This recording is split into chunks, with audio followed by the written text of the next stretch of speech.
Good evening. I would like to call to order the Keizer City Council in regular session. It is Monday, July 7th, 2025, and ask our city recorder to please call roll. Councilor Parsons? Here. Councilor Kohler? Here. Councilor Cross? Here. Mayor Clark? Here. Council President Starr? Here. Councilor Christopher? Here. Can you spell here? Yep. And Councilor Durand is excused. On the agenda tonight, we have a discussion regarding it deeming it important for Councilor Durand to appear electronically. He has sent an email as of this afternoon saying that he will not be able to attend by Zoom, so that request is withdrawn. Okay? With that, I would like invite everyone to stand, if you are able, and to all join us in the Pledge of Allegiance. I pledge allegiance to the flag of the United States of America and to the republic for which it stands, one nation, under God, indivisible, with liberty and justice for all.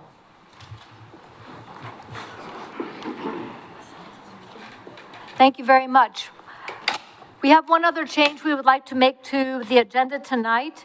Under special orders of business and with the concurrence of council, we would like to recognize the two lacrosse players that testified on behalf of the city of Keizer to receive the grant, the allocation from the state legislature for our Keizer turf fields phase 3. So is there any objection from council to proceeding with the changes to the agenda?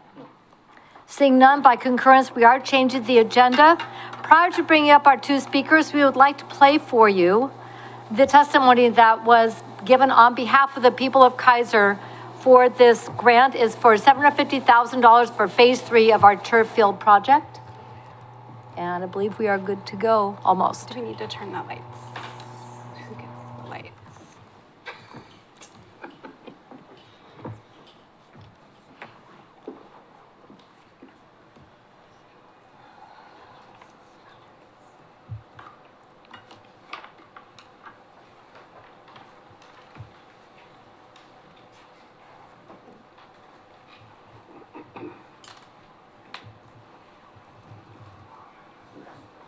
Here at West Salem High School, accompanied by my friend and teammate Carson, Coach Ishgal, and next to me is Shane Starr. Sound?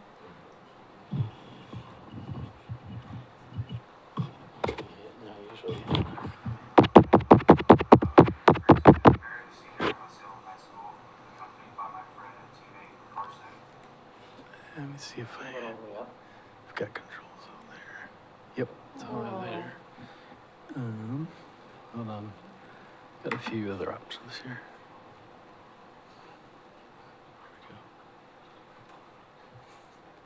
I guess you're just gonna have to stand up and do it all again.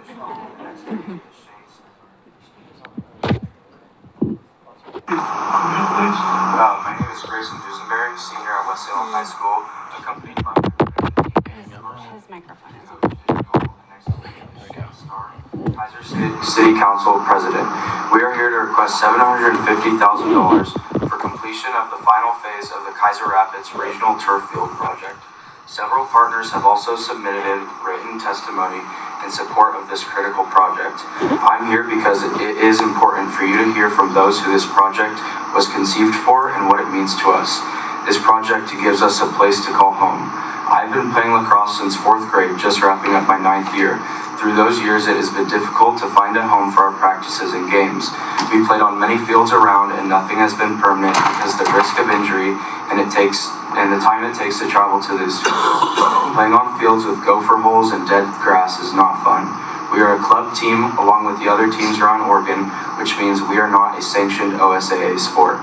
This means we get last in field time and sometimes have practices ending around 10:30 p.m. Having a place like Keizer Rapids Park has been a blessing to not just our program, but to many other youth programs around. Whenever we are there, it is thriving and lively, with many sports across the board, such as football, rugby, and soccer as well.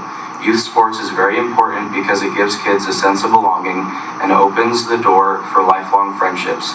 Finishing this field will be crucial for the future of sports in the Salem-Keizer area. We would like to thank Representative Mannix for sponsoring our request. Thank you for your time. Thank you.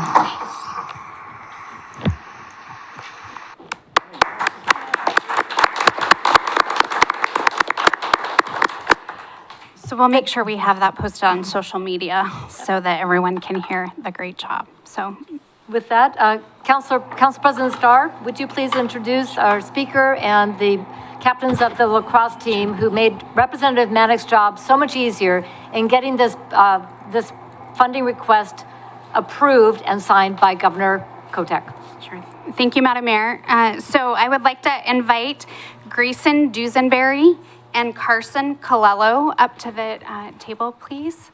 And I'd also like to recognize their coach, who's also with us today, Ish Gal, who's in the audience as well. So Grayson and Carson are from the West Salem lacrosse team.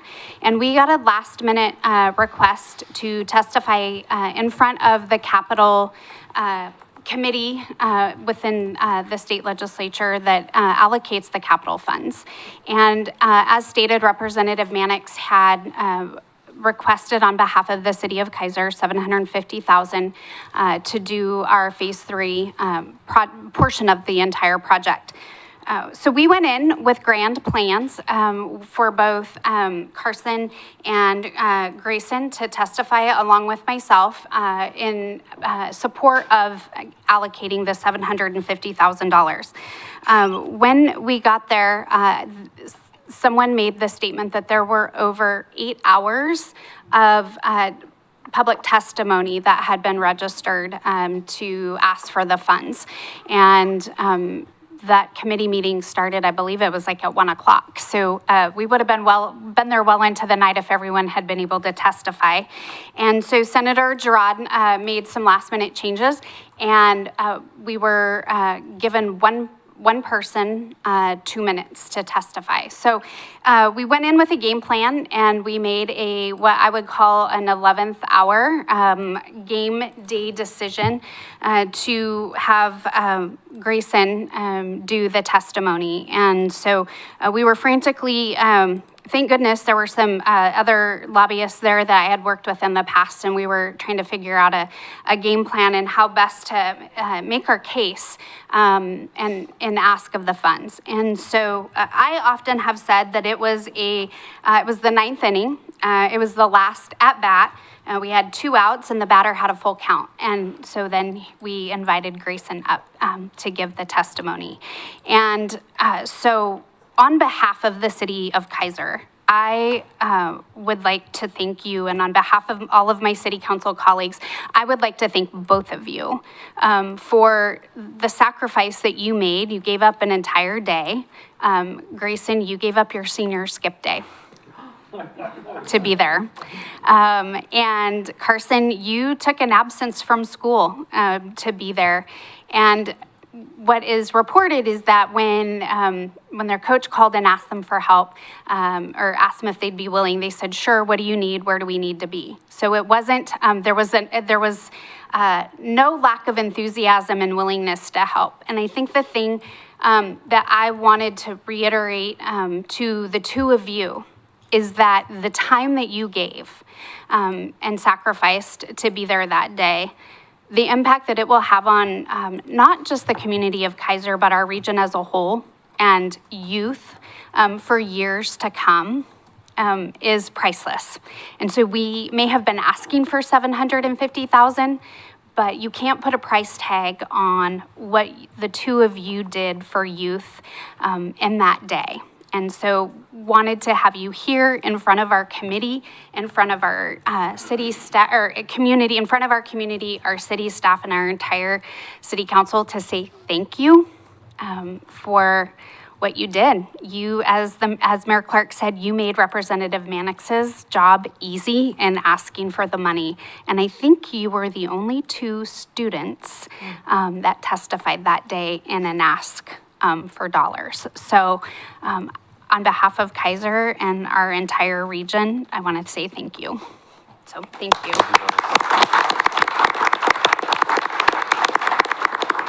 And I would love to hear from each of you what you took away from that day, because you watched a lot of testimony. We were there for a good part of the afternoon, but you had a real life civics lesson, really, in how government works. But I would like to share with us and the community what you learned. I learned a lot from it. It was a cool experience, and it kind of helps you put into perspective that like everybody is always needing money, and regardless of what you need it for. And so to me, it would be really hard to choose choose who the money goes to. But I'm just happy I could be a youth person in the community that could like offer what I had to give. And so, yeah, I had a good experience. Thank you, Grayson. Carson? I would like to say, like Grayson said, it really opened my eyes and showed how so many people from all over the state need money. And like you said, there was like 8 hours worth of people that had testimonies, and we were lucky enough to get it done in that day. And it really opened my eyes to see how many problems people have just anywhere. And it was really good for me to see how me being there helped the community and how it's going to help the future. Thank you. I'd like to just brag really quick, if I can. Grayson graduated this year from West Salem with a 4.2 GPA. Yeah, something and like has that. a full scholarship to Oregon State University. And Carson, you are an incoming senior at West Salem, and I'd also like to recognize their parents that are here in the audience with them. Well done, families. You have done such an amazing job. Our future is in extremely good hands, so thank you. I don't know if council has anything. Councilor Kohler. Thank you, Madam Mayor. I hope that people will understand that sometimes it doesn't take a big bomb in order to move the legislature. Sometimes it takes a few gentle, sincere, honest, humble voices in order to make a change. And I hope that you understand that sitting around doing nothing doesn't help, but doing something makes a big difference. And I just want to congratulate you and say bravo for being willing and then doing a good job to knock this out of the park for us. Thank you. Thank you. Thank you. I would invite Councilor Starr to get a picture, if you would, with Carson and Grayson. Sure. And their families up here, and be able to post that on social media if that's okay. So one more time, thank you. All right, thank you. Thank you, guys.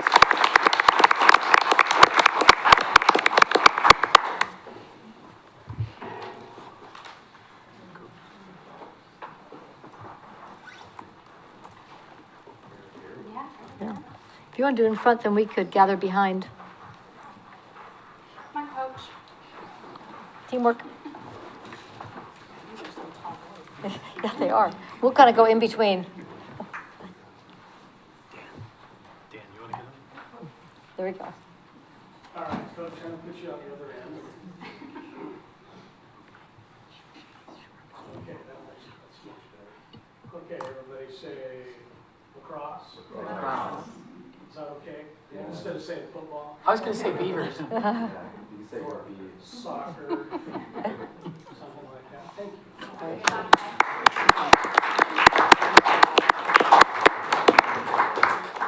Good job, Dan. Thank you so much.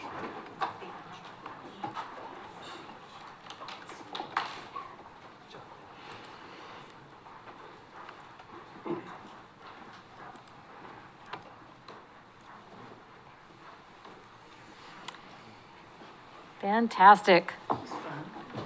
Yeah. We'll now proceed with item 5A, committee reports, volunteer coordinating committee recommendation for appointments, budget committee, and emergency planning meeting. Ms. Bissett?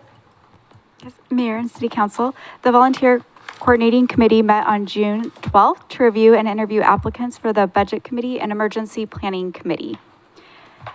They are recommending that you appoint Melissa Martin to position number 2 of the Budget Committee, Joseph Grant to position number 1 of the Budget Committee, and Rhonda Rich to the Emergency Planning Committee. Thank you very much. Are there any questions or comments on the recommendation or the report? So I do have one, and I listened to the meeting. So this is nothing about the appointees, all of whom are outstanding volunteers and will do tremendous work for the people of Keizer.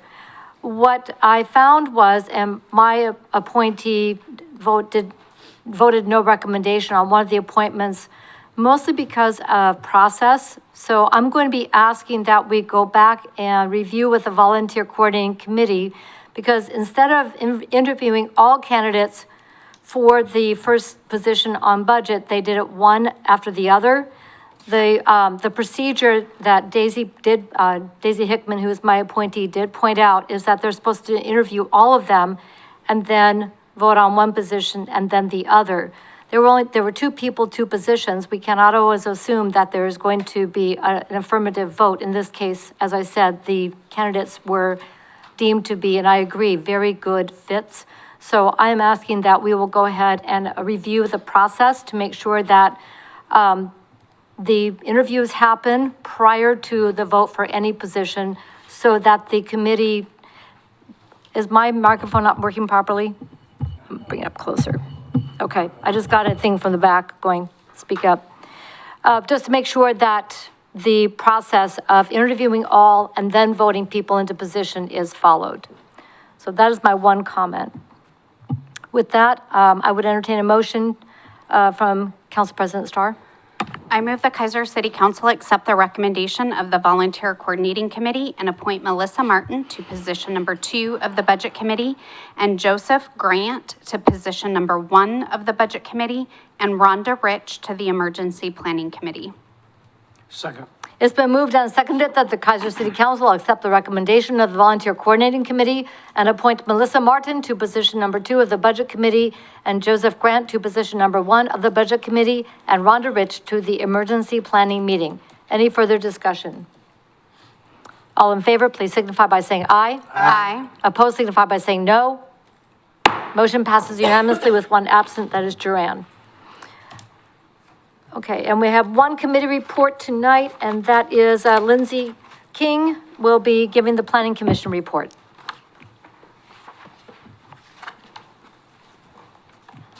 Hello, good evening, Madam Mayor, council members. I'm Lindsay King, one of the newer members of the Planning Commission, so this is my first time here. So thank you. Planning Commission met on June 11th. We had 4 of the 7 commissioners present. We had 2 main topics that were discussed with no public hearings. First item was a public comment from a local developer who proposed amendments to the development code regarding cottage clusters. And Planning Commission discussed that, but encouraged Mr. Folsom, the developer, to pursue a variance rather than a code change. Though we left the discussion open for future changes or anything that would come about. It was kind of a mixed bag of, we love it, we work so hard to get the code that we have, or we're not sure about it, we don't know enough about it, but it was overall pretty positive. The second topic of discussion was the walkable design standards staff report, where consultant Andrew Parrish presented the draft code amendments. This is for the CFAC requirements. Focusing on those walkable designs and development standards. Some of the key topics that we discussed were reducing setbacks in certain zones, limiting cul-de-sacs to improve street connectivity. Not that we have a ton of areas where those would still be needed. Updating to driveway lengths, parking and block length, and then drive-through regulations. That was kind of a longer topic that we had discussions on. We were worried about the impact it would have on existing businesses, the drive-through specifically, either prohibiting them or creating more complex requirements. But in discussions with Mr. Witham, it seems like that most of the new drive-throughs are in Keizer Station areas. So unless somebody were to come in and completely remove a building or something like that, it would only impact new development.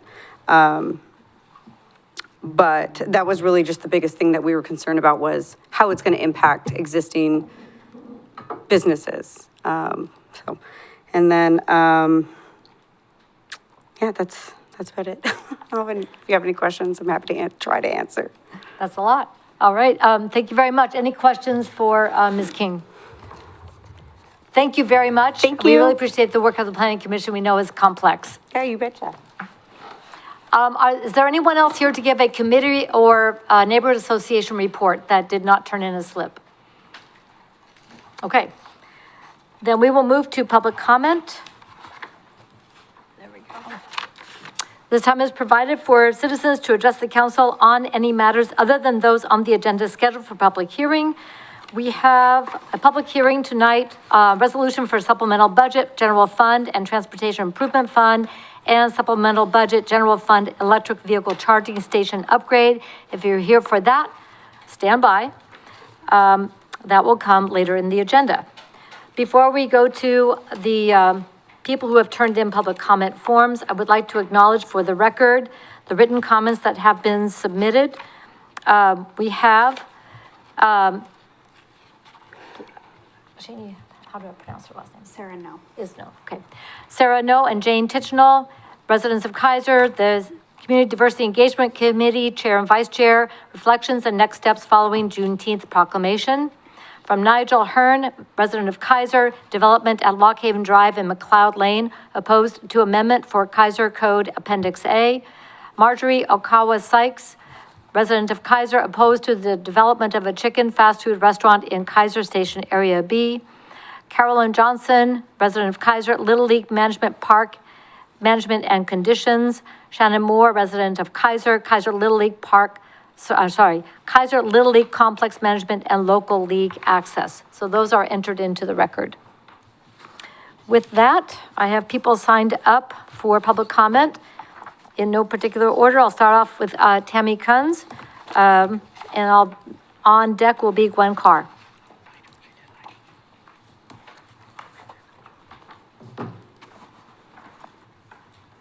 And just, I know, Tammy, you know this, but for those who haven't been here before, you have 5 minutes. Please state your name and city of residence for the record, and the time is yours. All right, so Tammy Kunz, Keizer, Oregon. I just wanted to let everybody know there's flyers, and I think Dawn or Melissa sent them out for the National Night Out. Southeast Neighborhood Association and Greater Northeast Keizer are getting together August 5th at the Elks. The address is 4250 Cherry Avenue Northeast from 6 to 8 for National Night Out. And we are all registered with Chief and everybody else. And then we have a Fun Friday event for Kennedy Neighborhood Family Council and Cummings Neighborhood Family Council on July 25th at St. Edward Church. And that event starts from 4 to 7:30, and it's a Fun Friday event. It's free for the whole family. Hope you all can come out and check us out. Fantastic. Any questions? You have a website, Facebook? You can find it on my Facebook. CBEL is where you'll find the Fun Friday stuff. I'm sure Colleen has it on hers as well Okay. for the National Night Out. Sounds good. And that's a great reminder to everybody who's going to do a National Night Out party, get registered. Thank you very much. Gwen Carr, and on deck will be Randy Stoltz. So, Randy, everybody. after Gwen. There you go. I want to do a shout out to our Keizer Fire Department. They came to my house several times to take my husband to the hospital. They were so kind. They were just so wonderful. Then after he passed, they came to the mass. They were all sitting in the back there. I mean, what kind of support are these guys and women, you know? They're wonderful. I just wanted everybody to know that, how good they are. Thank you. Thank you, Gwen, and we're really sorry for your loss. Thank you.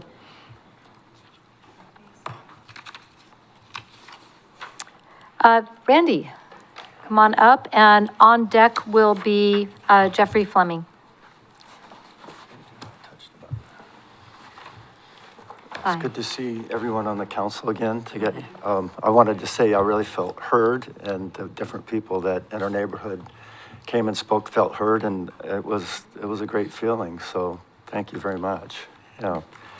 I know we have 6 acres that are going to be developed, and so it's not that I intend or to say no to everything that is presented,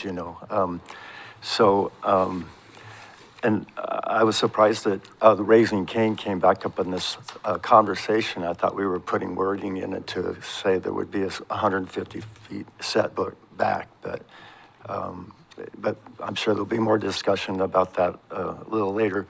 I was really concerned about the neighborhood and them knowing what was going on, and so I had gone to several people. So I went out again. I lost my voice, but I got to 40 homes, and I could only go on 3 streets to go door to door. But I did hit 40 on Aldine and on Gentieff and on another street, Zachary's. Of those 39 homes I went to and talked to, 36 were not in favor for the 2 reasons. One, of high traffic, great concerns about high traffic. And the other one was, as I said, a lot of people like chicken. I like chicken. A lot of my friends are chickens, so, but I'm joking there. But they did not feel that another chicken restaurant would be help the area. So when I looked at the statistics on it, it was about 90%, a little bit better than 90% weren't in favor of that drive-through restaurant there. I sold for a long time, and a lot of communication goes out. We get lots of little flyers and stuff on our doorsteps, from Anderson's to do windows, from doing roofing. It was a busy week with the 4th of July there, so I'm not surprised that there wasn't a lot of response to that. Marlene, we had a conversation. I know Nadine and that. So, but it would be erroneous, I think, to conclude that if there wasn't a response from that, it meant that they didn't care. They really do care, and that's why I wanted to get out. And there's a lot more streets to go to, and I hope to get some more people there, just so that they know, okay, and so that you know what people really want. And I left with the feeling that you wanted some business that would really help that neighborhood, and that they would be happy and know that we could work with and so I hope we continue to go that way. One mentioned coffee. Pete's Coffee is one place that's to be competition for Starbucks, and they like the idea of a bakery and a ice cream place and all of that. So they like that idea of an ice cream place and someplace where the kids could go and families could go and that. And I know the businesses have to make money, and there's some process that goes there. But just the thought of Raising Cane is just like, oh my gosh, I could see that traffic is equal to In-N-Out hamburger, In-N-Out, and then Chick-fil-A, and I just do not believe the roads will facilitate that. And since there's not we got 17 restaurants there, just a good Cajun chicken restaurant, which I'm sure is really good, tastes good, but I think the cost of it in terms of the neighborhood and the traffic is just not a win. So anyway, thank you for your time. Well, thank you for continuing the conversation, and Yeah. I think one of the things that we want to make sure is that as we learn things, as move through the process for the development in that space on Area B East and West, that the community's involved, informed. There are things that we can do regarding private business and things we can't, but the Right. communication is something that we can continue to commit to. Well, I hope we can work together on something that is a win-win, and the money's not the only consideration, the well-being is the consideration too. Thank you. All right, any questions for Mr. Stoltz? Thank you so much. Thank you. Jeffrey Fleming. And on deck is Nadine Stoltz. And Jan's here. Good evening. Thank you very much. I'm here with concern in the development at the corner of McLeod and also Lock Haven that we previous gentleman just spoke about.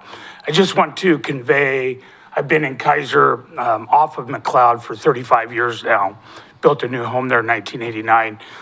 Greatest city that we could ever move to, my wife and I. Used to be neighbors with Councilperson Christopher, and watched the Keizer station develop, and it's been a great plus to our community. One of the greatest things we had natural as a border is that railroad track, and it really helped develop the transients coming off I-5, in addition to, for lack of a better phrase, the jealous people of Salem wanting to come to our Target and things like that.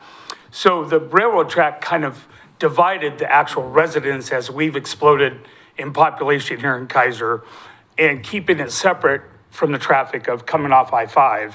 And so looking at that corner of McLeod and Lock Haven, my concern is, if some of you have driven there, when you're coming towards downtown Keizer off I-5 and you're a resident or you're coming to downtown to do business, you know, there's a multitude of action going on in those lanes after you cross the railroad tracks.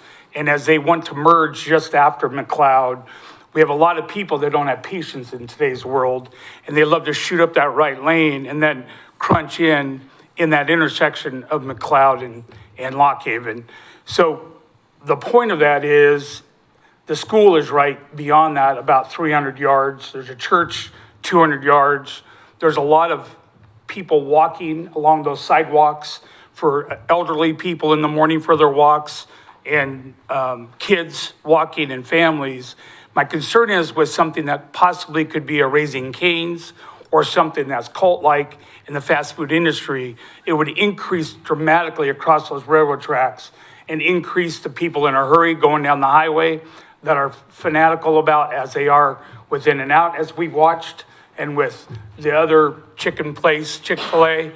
And what's great is that railroad tracks is our invisible border of those transient people that don't really get involved in that traffic mess we already have, because, you know, we don't have an on-off ramp up there by Schneider's Garden yet.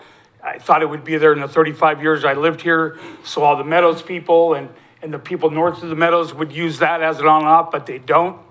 So we have this area that's very much concerned, and in that McLeod and Lock Haven area, when we speak of an ice cream place, or if we speak of a dry cleaner, if we speak of something to that effect, a nice complement to that would be something perhaps from here in Oregon. Maybe a Pizza Schmitza out of Forest Grove, which is where they got their start. Maybe a Portland coffee company instead of a Pete's Coffee, or even a Pete's Coffee. Something that promotes community gathering and complements the traffic flow and the safety of the kids and the residents along that walkway. Because, you know, my wife and I walked that way for many years, and we will purposely go down due to the traffic and due to the last minute lane changes and the people who are self-centered and not being courteous. And so I just want to say on the record that another citizen off of McLeod is opposed to a fast food, especially one with a cult following. I don't mean to use that word, but, you know, we all know what In-N-Out does. We all know what Chick-fil-A does. And Raising Cane's is exactly the same. I travel all over the United States, and they have the same, maybe not at the level of In-N-Out, but they definitely are at the level of Chick-fil-A. And just crazy people in the world that just love those places. And it's chicken fingers, I know. But it also would affect some of the downtown. You know, with Burgerville coming in, that's a Northwest company. We've got a great chicken finger place that's down by Mart across. So just want to ask the city council to please take strong consideration before we allow something like that at the corner of McLeod and Lock Haven. And hopefully we keep community-involved businesses that would promote slower traffic, local traffic, and not racing off I-5 so they can get down the Roseburger somewhere. Thank you for listening. Thank you very much. Oh, and I've been forgetting to remind people to state their name and city residence for the record. So Nadine, you get to be the example on doing that. And Carolyn Johnson, you're on deck. My name is Nadine Stoltz, and I want to thank you for listening to us. I know we talked about this last week, but it came up again with the flyer that came through our neighborhood from, I believe it was Marlene, about the drive-through being located on the corner of Lock Haven and Keizer Station. So, and I've lived on Dennis Ray for 34 years, just a little bit about me there, and I am from Keizer. So I do realize that there will be developments in this area. I know that. I am just concerned. I thought that when we talked at the last meeting, that we had decided we weren't doing a drive-through restaurant in that area. And I guess that's the only reason I'm here is because of the flyer that came through talking about the opportunity to have that there. I have talked with my neighborhood, and people on the south side of Dennis Ray have talked with everyone on the street there. They're not interested in a drive-through restaurant in that area. I've talked to everyone on the north side that were home, and there were some people that maybe weren't home or weren't answering their doors, but everybody that I have talked to is not interested. And they brought up things that I didn't even think about, which would be the aroma of chicken wafting through our neighborhood, which I didn't think about that. So, but I'm just here to say that we really are concerned about that in that area. I know that there will have to be developments, but we just please ask that we don't have a drive-through in that section B and behind Dennis Ray in that area. So that's that. Thank you. Thank you. Ms. Johnson. On deck is Shannon Moore.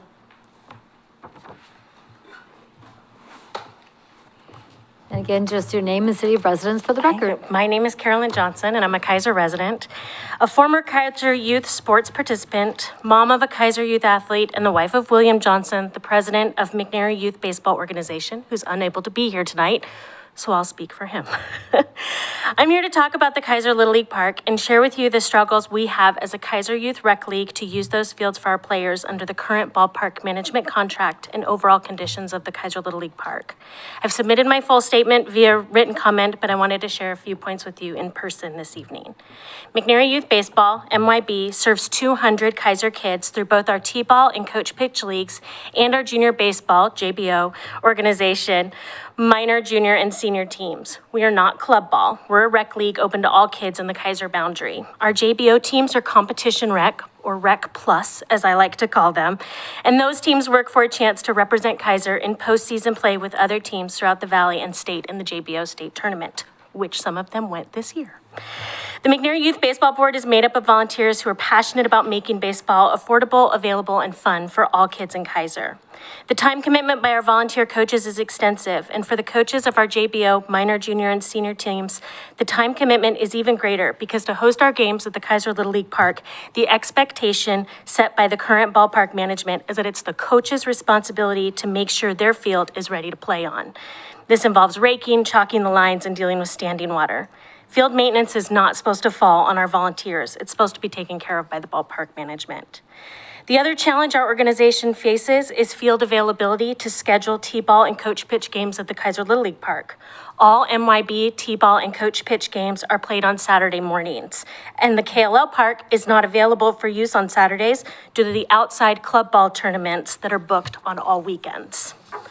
My son Wyatt has played baseball both for MYB and KLL for the past 5 seasons, and only a handful of those games in those 5 seasons have been at Keizer Little League Park. All practices and games have been at Keizer City Parks or Keizer schools. This leads to another struggle we face as a league, and that's finding affordable fields for practices and games for all levels. For the 2024 spring baseball season, MYB paid $6,850 in field fees to For Love of the Game for all 7 of our MYB minor, junior, and senior teams. This was for a handful of practices and all home games. Our T-ball and coach pitch teams did not utilize any space at the Keizer Little League Park for practices or games during that season. T-ball and coach pitch hold all practices and games at local schools. Starting this last year, Salem Keizer Public Schools is charging reservation fees for all school facilities used by outside organizations. This spring, we spent $1,500 in facility fees for the fields at Weddell Elementary and Claggett Creek Middle School. schedule. We anticipate spending $3,000 during the 2026 spring season, since we know that the district is doubling the rates for the next school year. This affects our ability to keep costs down for young players and for their families. Sponsorships and fundraisers help, but they won't cover it all, especially as our organization continues to grow. The current generation of Keizer youth athletes are the children of the kids who played when Keizer youth baseball was in its heyday. And unfortunately, the fields at the Keizer Little League Park we have today are a shadow of the fields we played on 30 years ago. They haven't been maintained or updated, and now it's a daunting task to bring them back to the level there used to be. In the coming weeks, as discussions happen around the future of the Keizer Little League Park and the complex, the two local rec leagues, McNary Youth Baseball and Keizer Little League, would like to be included in those conversations so that the ultimate goal of keeping baseball accessible to all Keizer kids can continue to be the focus of the project. The demand for the use of these fields by our Keizer youth athletes is there. We just need to have a place that's safe, available, and affordable for our athletes to practice and play. Thank you. Thank you. Any questions for Ms. Johnson? All right, thank you very much. Thanks. Shannon Moore?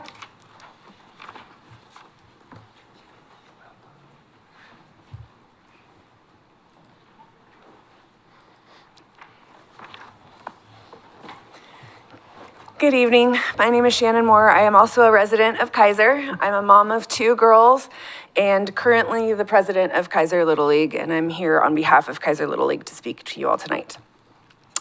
As I said, I'm here today representing Keizer Little League. We are a vital pillar in our community and the largest user of the Keizer Little League complex. We do appreciate the city's stewardship of our shared public spaces, and we understand that conversations are taking place around the future management of the Little League complex. We do feel we must express our deep concern over the potential implications such changes could have on our league and the families that we serve. Keizer Little League is more than just baseball and softball. We are a community institution built and run by volunteers dedicated to teaching young athletes the values of teamwork, perseverance, and integrity.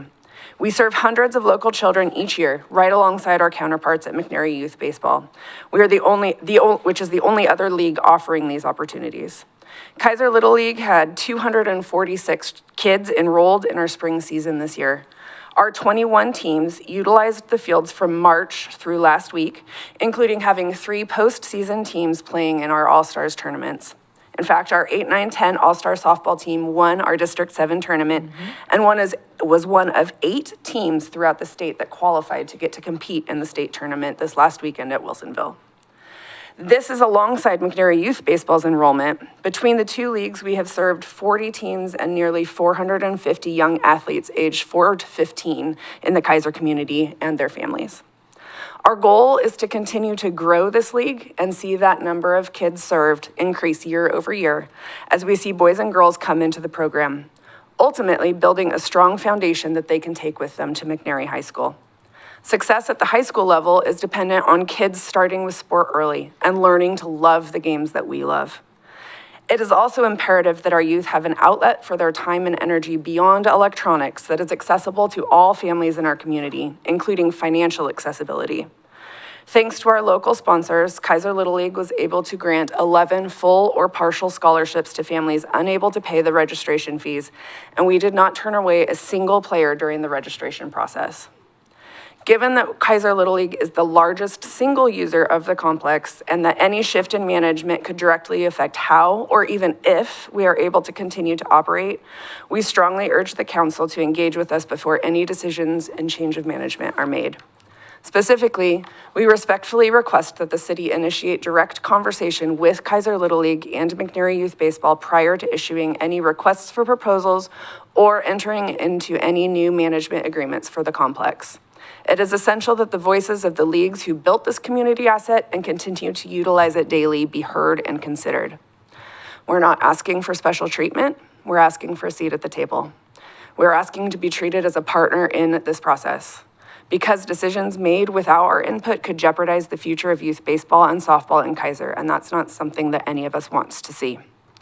These fields are more than patches of dirt and grass. They are where childhoods happen, where friendships are formed, families gather, And let's make sure that whatever future is shaped for this complex is one that includes and supports the leagues that have made it what it is today.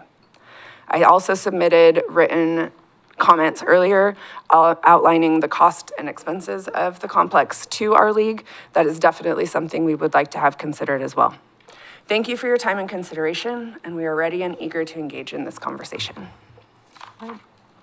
Thank you very much. Councilor Christopher has a question. I don't have a question. I have a comment. I want to thank both you and Carolyn for coming forward. I spent the weekend with softball girls. I spent the weekend with my daughter, who's in her 40s, and her two best friends. They met at Keizer Little League when they were 7. So everything you say is true. This is obviously distressing to hear. It's not at all what we had in mind when we went out to a separate contract to take care of our public park, Keizer Little League Park. And I believe that there is support on this city council to make dramatic changes so that we can get back to what Keizer Little League used to be. We used to be, when my girls were playing, we were the best complex in the Willamette Valley. And certainly that's not what's happened. And you're absolutely right, as you are, Carolyn, about the deferred maintenance. We've already made one change, and that is Keizer Little League Park is now in the park's master plan, so public monies can be spent in bringing that park back. And you have my work and word and dedication. I will do everything I can to try to bring this park back to what it used to be so that those 450 kids can continue to play. Thank you so much for coming forward. Thank you. Thank you. Any other questions? Thank you. Councilor Kohler. Oh, sorry. Sorry. But wait, there's more. My apologies. Thank you, Madam Mayor. One of the reasons that we are pursuing or considering another contract is because we weren't happy with the contract and the way that was going. So I assure you, both leagues and parents of ball players all over the place, that we hear you and we want to allow our kids to be able to play in our park. And I was a player agent for a number of years down there. I registered 1,200 boys, so I understand a little bit about what you're talking about. And I know the work that was put in to make the fields look like they did. And my goal is to help bring that all back. So thank you for what you do. Thank you. Thank you. Any other questions? Thank you. We'll be discussing this issue later in the agenda. Okay. Jan Sykes.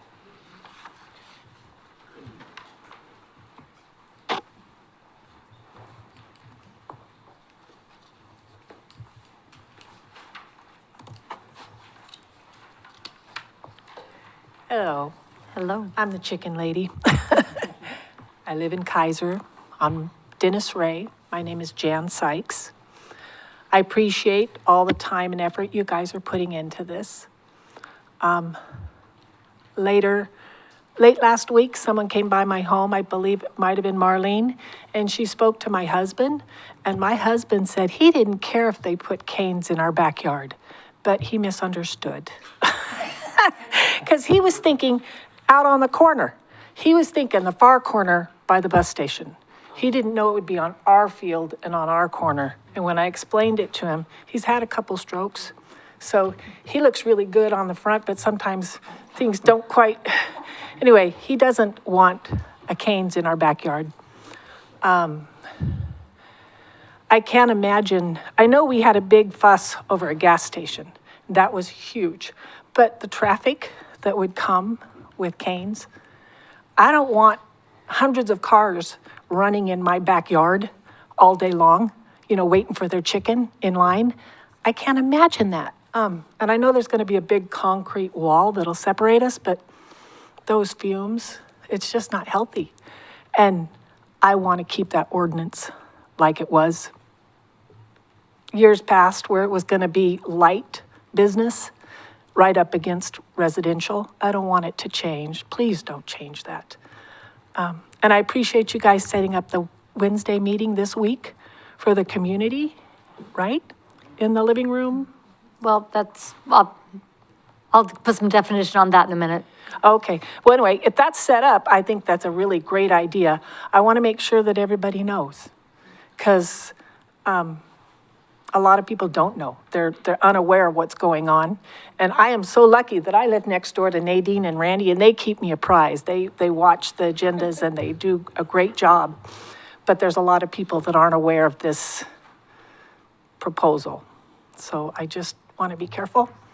And as we move forward to this development, and I know it's not our right to keep the field for 30 years. We have to give it up. We have to put something there and allow people who own it to profit from it, just not big business, please. Okay. Thank you. Questions, and I will address two things. One, aside from the one corner, the people of Keizer own that land. Oh, okay. So that is city-owned. So it is being marketed to benefit the people of Keizer, both, financially, long-term, as well as for our economic base. So that land needs to be put into production for the people of Keizer. So the zoning that we have now, the master plan that we have now, is the one we're working from. So the proposal that was brought forward was one that was asking for a change. And the council voted to bring forward what we have on the agenda tonight. So okay. I want to clear up that one. On the meeting for this coming Wednesday, that is, so it's not Governor Neighbors Association. Patty Tischer is the president. They don't meet during the summer. And this was put together by Councilor Christopher. So I found out about it Thursday night, Friday morning. So do you want to talk a little bit about what that is? Because it's not a council meeting either. Sure. So Greater Gubser Neighborhood Association doesn't meet during the summer. And I'm the liaison to the Greater Gubser Neighborhood Association. And I wanted to make sure that you had opportunity to talk with your other neighbors and to meet together and to talk about that land. As the mayor said, that land, 4.5 acres of that land is city-owned. 2 acres is owned by a private party. But it was always slated for development. It's going to be developed. We don't get to choose the brand name. So we can choose the types if there's conditional use. That could potentially change. That's what we want to talk about on Wednesday and give you an opportunity to talk amongst your neighbors. So I ask for a meeting, and it's just going to be casual. You're not going to have microphones. You're not going to be looking at us on the dais. It's just going to be neighbors talking with neighbors. And I particularly, as your liaison, I want to hear what you have to say. Okay. All righty. And one other thing I want to add. 6 years ago, Keizer Fire Department came to my house. They were cowboys. They saved my husband's life. They were amazing. Yeah. So yeah, I love our firefighters too. So. Yeah. Big shout out to them. So, thank you very much. All right, that's everybody I have signed up for public comment tonight. So with that, we are going to go to the consent calendar. And Council President Starr, would you please read the items on tonight's consent calendar? Absolutely. The items for the consent calendar for tonight read, item A, resolution authorizing finance director to enter into agreement with Yura Energy Systems for installation of electrical charging station equipment. Item B, resolution for certification of delinquent sewer accounts. Item C, resolution affirming intent of the City Council of the City of Keizer regarding funding for PERS unfunded accrued liability. Item D, a resolution for council determination regarding adoption of personnel policies and repeal of Resolution R 2024-3439. Item E, approval of the June 9th, 2025 work session minutes. And item F, approval of June 16th, 2025 regular session minutes. Thank you very much. Are there any polls? Counselor Kohler? I'd like to pull A. Okay. Any others? All right, thank you. Council President Starr? I move that the Keizer City Council adopt the consent calendar items B, C, D, E, and F. Second. Consent calendar items B through F have been moved and seconded. All in favor, please signify by saying aye. Aye. Opposed, signify by saying no. Motion passes unanimously, one absent, Counselor Duran. Counselor Kohler, item A. Thank you, Madam Mayor. I'd just like to ask a couple questions about that. We've had a charging station out here for quite a long period of time. And I understand that the technology is a lot better than it used to be. One of my questions is, have we ever charged for any of the power that's been used there? Are we going to charge in the future? And what's that costing us? Mr. Wood. Madam Mayor, City Council, to date, we have not charged for the electricity out of that electrical charging station. It is an option that we can pursue in the future. Once we get it in place, established, we can go back and charge a fee if the City Council so chooses, although we don't necessarily have to. The actual cost of running it has been pretty minimal, just because it's received very minimal use. With a upgraded charging station, we're going to go from a level 1, which is a very slow trickle, to a level 2 that it's more of a moderate trickle. It's unfortunately the fastest that we'll be able to put there without doing a lot of electrical work. So that's why the reason we're moving with that level 2 instead of a level 3 charging station. But we do have the option if we so choose to charge in the future. Do you know what it costs us to upgrade and to do all that, really? Do we received a grant or something from that, for that? Oh, sure. The whole project is being funded through a federal grant for $75,000, and then through a state grant for an additional $25,000. Okay, thank you. Thank you very much. Any other questions? Councilor Christopher? But do you know what it's cost us, the city? How much has it cost us to let folks use it without any fee? I don't have an exact number for you, but it's very minimal. What is very minimal? Probably less than $20 a month. Okay, thank you. Further questions?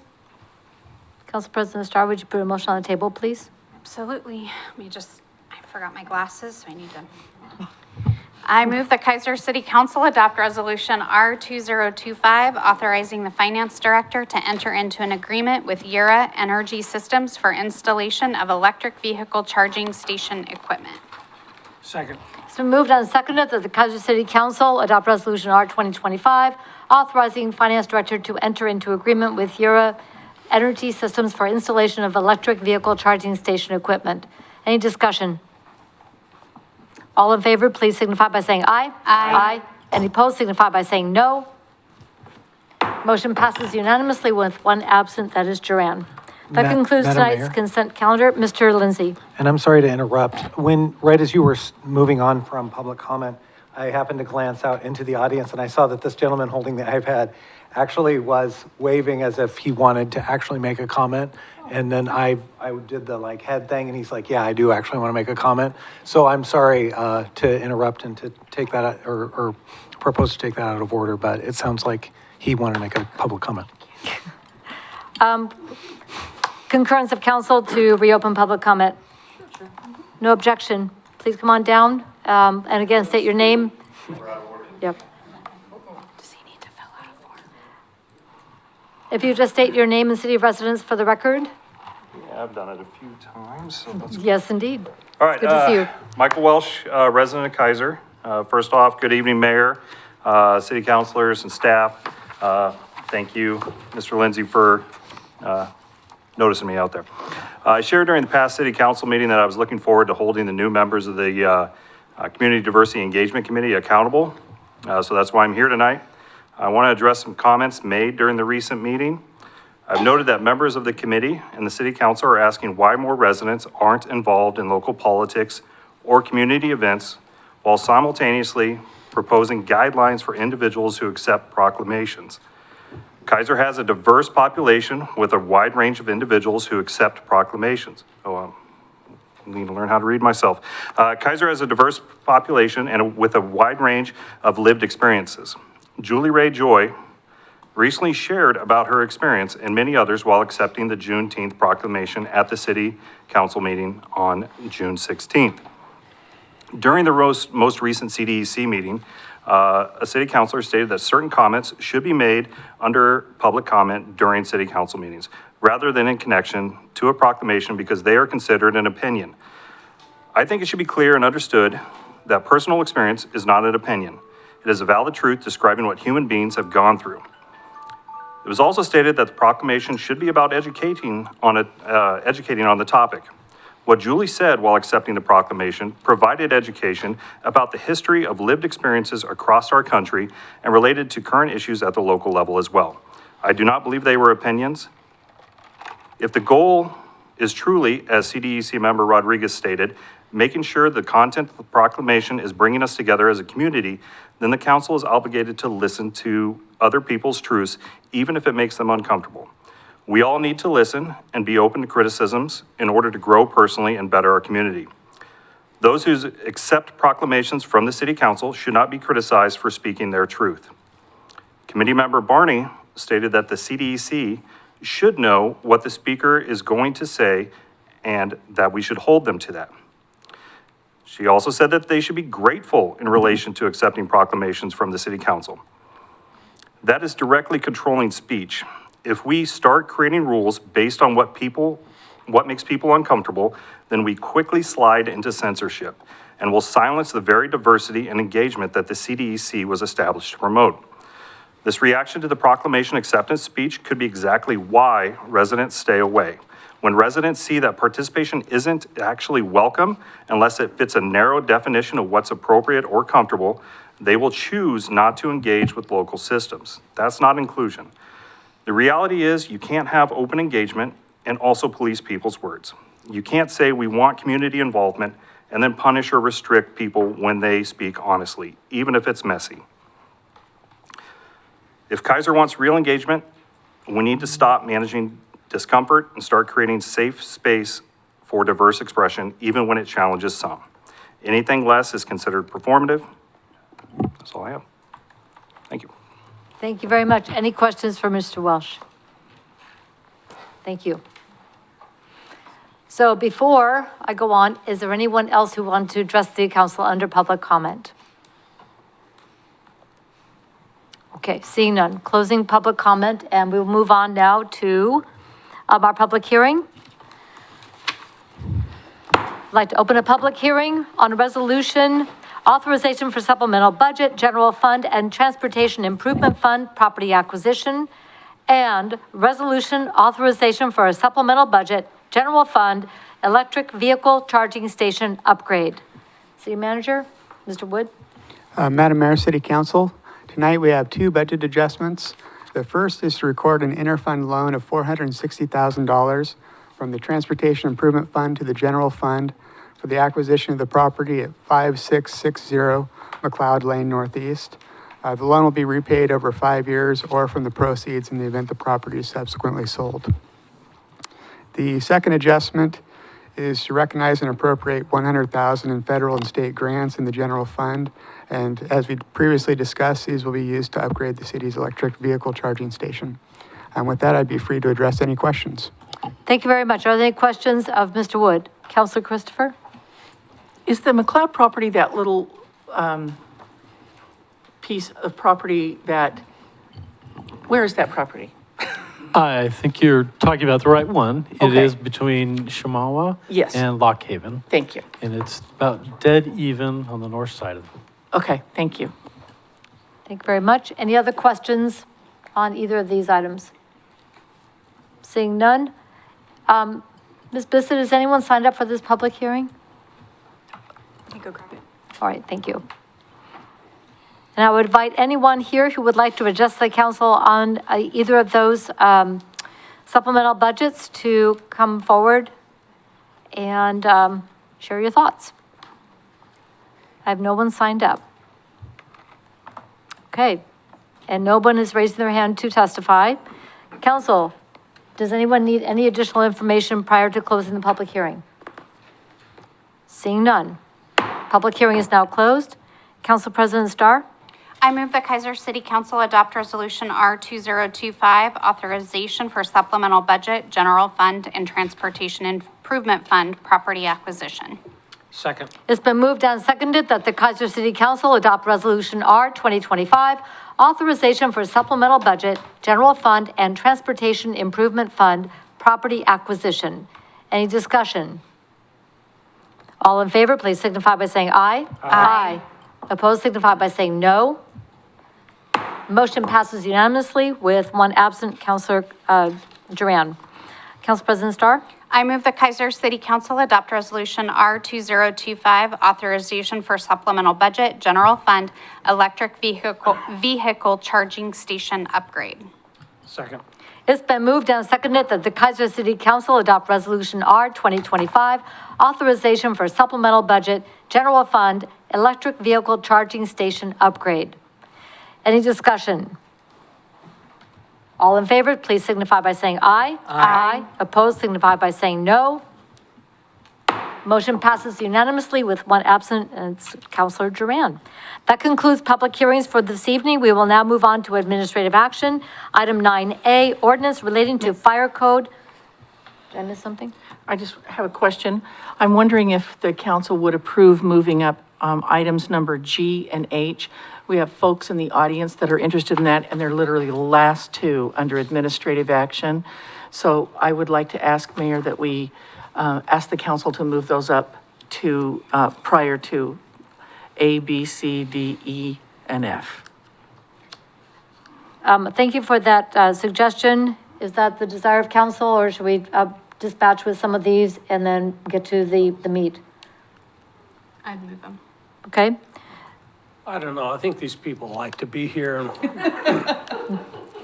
Yeah, we want to punish you for coming forward. So the request is to take item 9G and 9H out of order. Correct. Okay? By consensus, we are going to adjust the agenda. Great. All right, we will now go then to item 9G, which is explore Keizer Little League management options. City Manager? We all have to scroll now, I'm all so flustered stand by. now from We're this, getting there. yeah. Through some conversations with city council members, I met with the current operator representing For the Love of the Game to see if they would mind the city issuing a request for a proposal to gauge the interest in ideas of third parties, of other third parties running the facility. We met face to face and on June 18th, and I received confirmation of our discussion that he did not have a problem if we pursued other options, and that was confirmed through by email on July 2nd. The current agreement with For the Love of the Game expires on October 31, 2031. So they have a bona fide agreement for another 6 years with the city, but they're willing to allow the city to go out and look for other opportunities, and if we find something better, to transition over to that new vendor, new operator. And so our visits have been very congenial, and as other opportunities have come up, the same as this one, they've said that what's best for Keizer is good enough for them. So with that, recommending that the council direct staff to put together a scope of work, a process, and council options to bring back to you on the 21st of July. That will give you the opportunity to look at the scope, and that's kind of a learning lesson from going through the turf process, turf management process. So wanted to give you a second look before we put that out there to get responses back. Thank you very much. I see you. I'm going to ask a question and then I'll go down the line, if that is okay with everybody. So my two questions are, we heard requests from the Little League and McNair Youth Baseball to have an opportunity to be part of the conversation. And I will also add in the Parks Board. So as part of developing the scope of work, which I understand is the meat of the RFP, to arrange for a conversation that would include a review, brainstorming and so forth, and also hear from the current operator about the challenges and opportunities that they've encountered so we can learn from their experiences. That would be my input. Okay? I think we can handle that. We can, if that means bumping a meeting to have it, to get more engagement, then we can do that. I would feel I'd feel better about what the product would be with that broader engagement. But that's my input. And I'll go to Councilor Christopher. Thank you. That was one. I really want both of these organizations involved in that, as well as the Parks Board. We've had problems in the past where we've sort of forgotten that we have a Citizens Advisory Board that are in place to advise us on parks plans. So I would not want to see anything before those three entities have seen it and weighed in on that. Then, once they've provided input, and I think that's going to save time in the long run, because by the time it comes to us, we're going to know that our Citizen Advisory Board and that the very volunteers that are taking care of our 450 kids have been part of the process. I'm going to feel better about that. The second thing I want to talk about is I'm concerned with the language in the email from For Love of the Game. Should we go out on an RFP, and should there be folks that are interested in taking that over? I think it sounds nebulous that there's going to be a transition. Do we have agreement from For Love of the Game that they will step back if a suitable vendor is found? And what does that timeline look like? Are we saying within 30 days? What is that? What I would not want to happen is we go to all of the time and commitment and working with the Parks Board, working with both of the softball, baseball folks, and we get to where we've got a vendor and it's going to take 2 years. I'm not interested in that. I'm interested in making pretty dramatic and pretty quick changes if a new vendor could be found. Yeah, so to do that, it would require us to maintain an amicable relationship with the current vendor, because they are under agreement to do that. I've met with them face to face, and they've given me their word that they would do that. There was no intention to, but I know the language you're talking about, and I can see how it could be read that way. Mm-hmm. So, but I can assure you, having met with them face to face and talking with them over the phone to confirm that, and an email. So that's 3 strikes in baseball, as I think is what they count. I would just like some more definition around what transition looks like. Is it a 30-day transition, 60-day, 90-day? And I think we're in a good time. Not 6 years. We're in a good time period. So contractually, they have 2 years, but that's not what they're saying. I think we're in a good time period, engaging with our users, going through the Parks Board, and getting an RFP out, and then I wouldn't want to try to switch something mid-season, right? So their season wraps up October's, and that gives us a good time period to make a smooth transition between. Great. Before the next season starts? Yes. Great. Thank you. Yep. Council President Starr, Surprise, no questions. you heard it here first. Councilor Cross, anything? I just thank you, Carolyn, and thank you to Shannon for being here tonight and weighing in on. It's very, very important to me that these kiddos, the Keizer kiddos, are playing on those fields. So I look forward to fine tuning this. Counselor Kohler?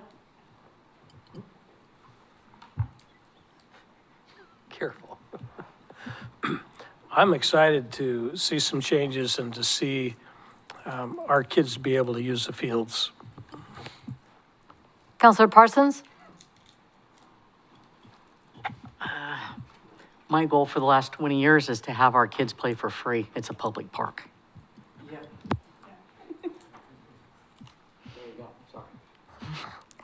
Well, there's a whole new level of conversation because mowing isn't free.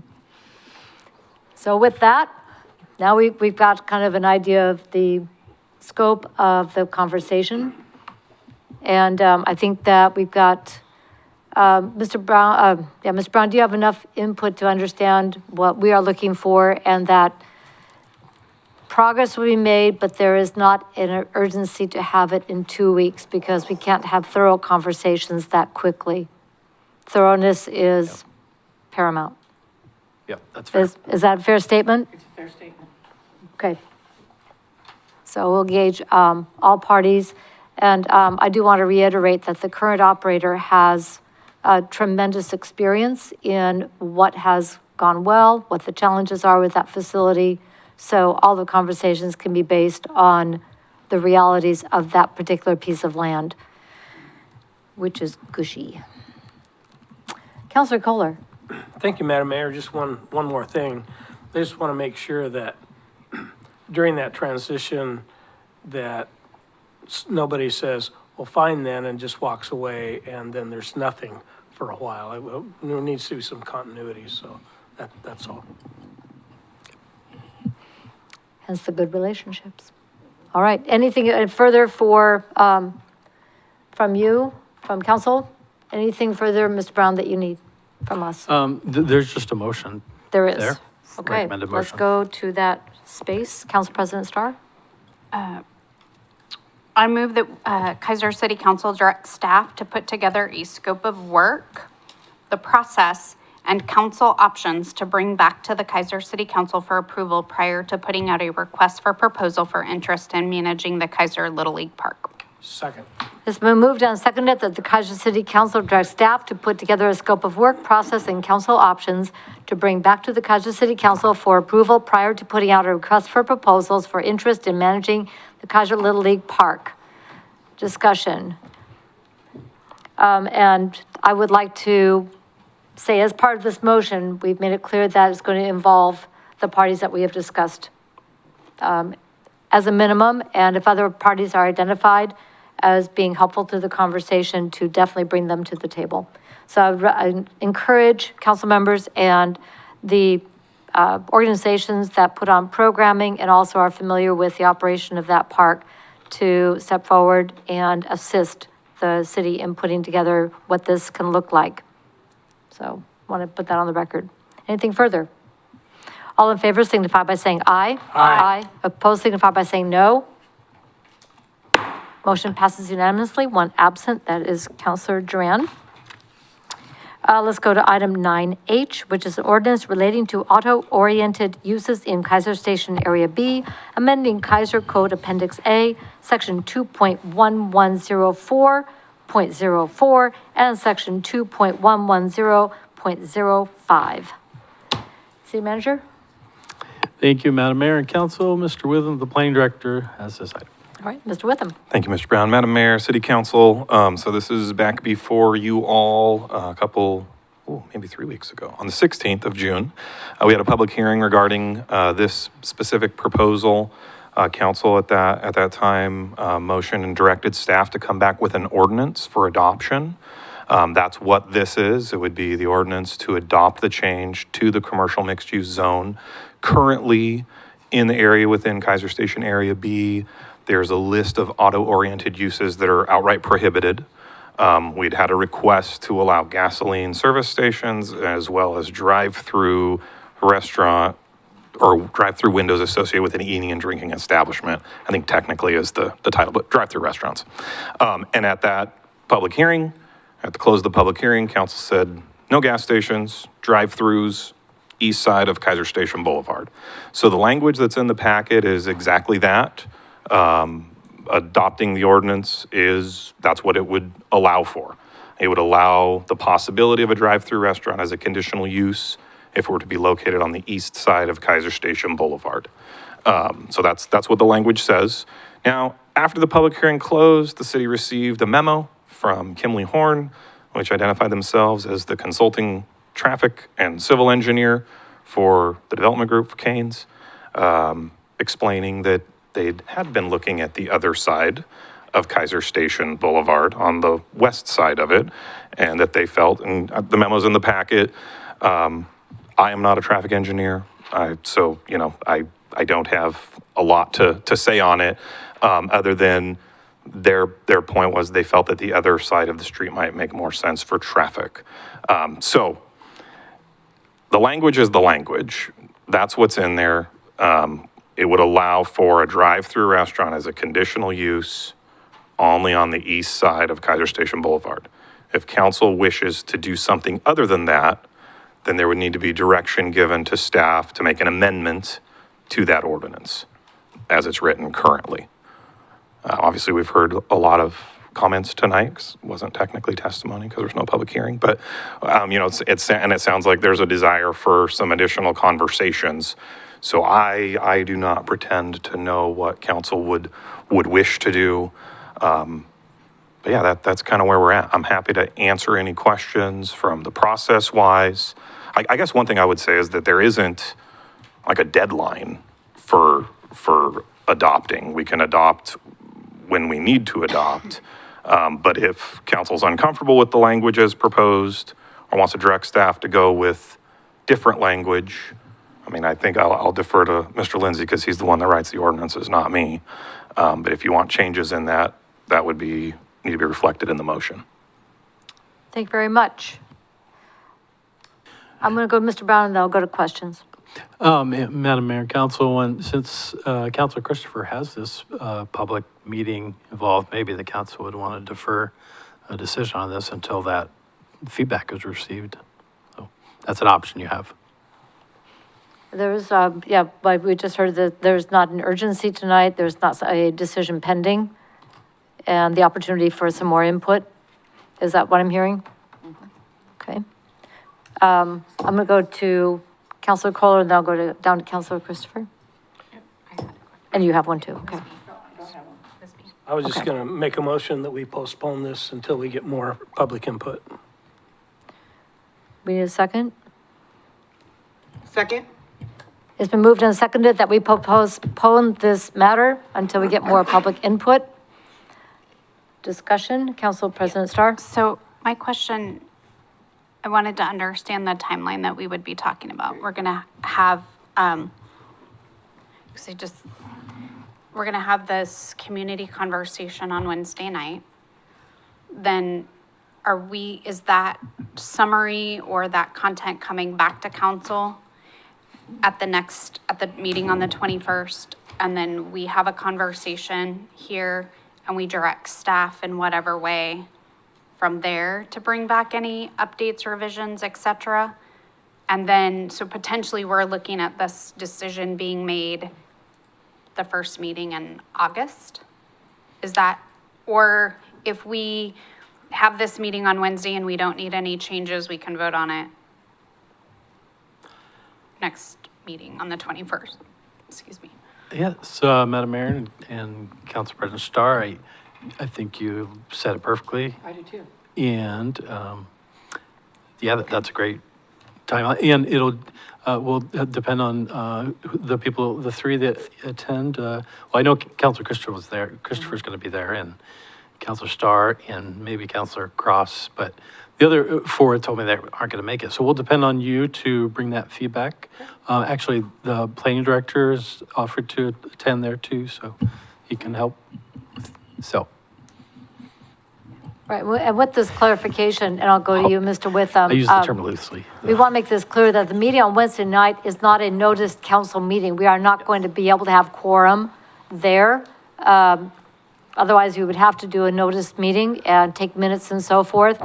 But a number of us, by the time I found out about it, I already had prior commitment, and Councilor Duran also has prior commitments. So we can't get a quorum together that quickly, so using this methodology, it may be inexact, but it may be that opportunity for conversation and asking questions. So relying on Mr. Witham and Counselor Christopher to at least bring us a summary. But I would also encourage people who attend to make notes and get their feedback to us as well, as much as possible in a written form, because we're not going to be there to hear it directly. And I think this is going to be important. So, but that's, it was a little bit short timeline. Mr. Witham. Thank you, Madam Mayor. And I just wanted to add, I'll be careful how I say this exactly, but this particular staff person, I would not be comfortable modifying the staff recommendation even after the meeting that happens. I'm going to be there solely to listen. I'm moving into the Gubser neighborhood in the next couple of weeks, so exciting. But really, it's to be there to just hear what's said and to be a resource if people have questions on process. The one thing with the role that I have as a staff person in this particular process, we noticed and held public hearings before our planning commission. Planning commission made a recommendation. I brought that recommendation as the staff person to council for consideration. We held a public hearing and council directed staff, made a motion that was formal at the close of the public hearing to say, this is what we would like to have brought back with the language.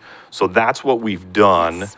And I just want to be mindful that we are now outside of that public hearing time from notice requirements and all of those things. So getting additional information is just that. It's information, and Mr. Lindsay, bail me out or help me if I need it. But I think realistically, it is the council's prerogative regardless to make that policy decision on what is wanted and intended in consideration of the public testimony at the public hearing, as well as other information that they have. So as I said, I wouldn't feel comfortable coming to a future council meeting to say, hey, people said this, so now I think this is what people might want, if that makes sense. It absolutely does, which actually leads me to a question. Mr. Lindsay, would you recommend that we notice reopening the public hearing to admit anything further into the record? If you would like that testimony to be considered, the cleanest way to do it is to notice and reopen the same hearing. Yes. Yeah. That's what I'm thinking. And I was looking at your rules. I've lived under other rules before that says in a legislative fashion or legislative hearing scenario that you can consider whatever you want. But in ours in particular, it says you'd have to reopen the hearing. So, and what that means is just making sure that we do the proper notice. And I guess what we will do then for the purposes of making sure that if you're starting to get a whole bunch of information and you want to even know if you're going to change or want to consider that, maybe we just need to call it the first one in August so that we can get it properly noticed. And I want to follow up on that. With one of my concerns, and I voiced it at the last meeting, is that should this become a quasi-judicial decision, that all of this has to be on the record, and then we are going to have to deal with any ex parte declarations. Yeah. And I'm concerned that if we don't have a very complete record, we create a risk that we can prevent. Yeah. Yes. And the proof as far as ex parte goes is you just want to be, thorough and straightforward about this is the sort of stuff I heard that wasn't necessarily in this room. Correct. And so there will definitely be that occurring, ironically, close by, perhaps, that room over there. But the idea that it's all if you're sitting in judgment of somebody's land and you're acting like a judge, you would expect a judge to come in and say, hey, I'm going to sit here and be objective, but it just so happens that 30 people cornered me outside there and told me all sorts of stuff. And so I just want to be fair and make sure that that's what I heard, and I'm still going to be fair and objective. So that's sort of the way in which you cure ex parte. So we know that this cannot then come to council before August because we want to make sure we have proper notice, proper opportunity for people. And as I said a little bit ago, that additional written comment would then be admissible into the record, and then we'd have a complete written record. Yeah. Is that correct? Okay. Any questions from council on that? That's right. Okay. Just want to make sure that we're crossing our Ts, dotting our Is. Okay. So we have the motion on the table to defer this, and it sounds like do we want a date certain, or we're just tabling it until, Let's do a date certain. because this would be, August 4th would be the first meeting. I looked at the dates. thank you. So this would be tabled, if I could amend the language of the motion to table this matter until a date certain, and that would be August 4th, 2025. To reopen the hearing and table this for that meeting. Accepted. Okay? Second, accepted? Accepted. Okay, thank you. Anything further? All in favor, please signify by saying aye. Aye. Opposed, signify by saying no. Motion passes unanimously with one absent, Counselor Duran. All right, thank you very much. Let's go now back up to the top of the order, 9A, which is an ordinance relating to fire code, amending Keizer Code, Chapter 8, and resolution repealing resolution number R98-1008 and resolution R2004-1538 relating to fire code. City Manager? Does this go to Mr. Lindsay? This does go to Mr. Lindsay. All right, And Mr. Lindsay. Council, hopefully this is sort of an easy one, in that, when we started through the codification process, we promised that, okay, we're going to start looking at our old resolutions as well and our ordinances and see what they say, and if they're inconsistent or if we should be saying something different that everybody can see on the computer as an ordinance. And so this is a perfect example of these resolutions came about in, as you see, 98 and then one in 2004. And it actually just references it's a slightly different fire code or one that hasn't been amended since 2004 because it references the 2004 fire code. And so in conversations at one point with is there Storm, Anne-Marie Storm? Yeah. Storms, yes. She had said, well, their preference, and this was a while ago, would be to say, as amended and accepted, have it be a continuum like that for fire code so that they always know exactly what fire code they would be enforcing if they're the enforcers of our fire code. So that's the long and the short of it, is that here we are and we're trying to make sure that we have an ordinance so anybody can look it up on our computer and don't have to go trying to find the old resolutions, but then mostly that it's the most contemporary way of having not only the new fire code, but anytime it amends itself, then it will be anew with that amended one. Fantastic. All right, any questions for Mr. Lindsay? Council President Starr, would you please put a motion on the table? I move that the Keizer City Council adopt ordinance 2025 relating to fire code and amending Keizer Code Chapter 8. And I move that the I think Keizer... I'm press pause. Between ordinance and resolution, we have to do these separately, do we not, Mr. Lindsay? Yeah, it's the best way to do it, yes. I know. Yeah. But they are different. It is true. So, Chapter 8, period. Looking for a second? Second. It's been moved and seconded that the Keizer City Council adopt ordinance 2025 relating to fire code, amending Keizer Code Chapter 8. Discussion. All in favor signify by saying aye. Aye. Opposed signify by saying no. Motion passes unanimously with one absent, Councilor Duran. Council President Starr. I move that the Keizer City Council adopt resolution R2025 repealing resolution number R98-1008 and resolution R2004-1538 relating to fire code. Second. It's been moved and seconded that the Keizer City Council adopt resolution R 2025 repealing resolution number R98-1008 and resolution R 2004-1538 relating to fire code. Any discussion? All in favor signify by saying aye. Aye. Opposed signify by saying no. Motion passes unanimously, one absent, Counselor Duran. That takes us to item 9B, appointment to Materials Management Advisory Council. City Manager. Thank you, Madam Mayor and Council. I've been waiting to talk about this all night because it's Gotta exciting. talk trash. Talk trash. Marion County is putting together a Materials Management Advisory Council to advise the County Commission on the implementation of certain aspects of the Recycling Modernization Act.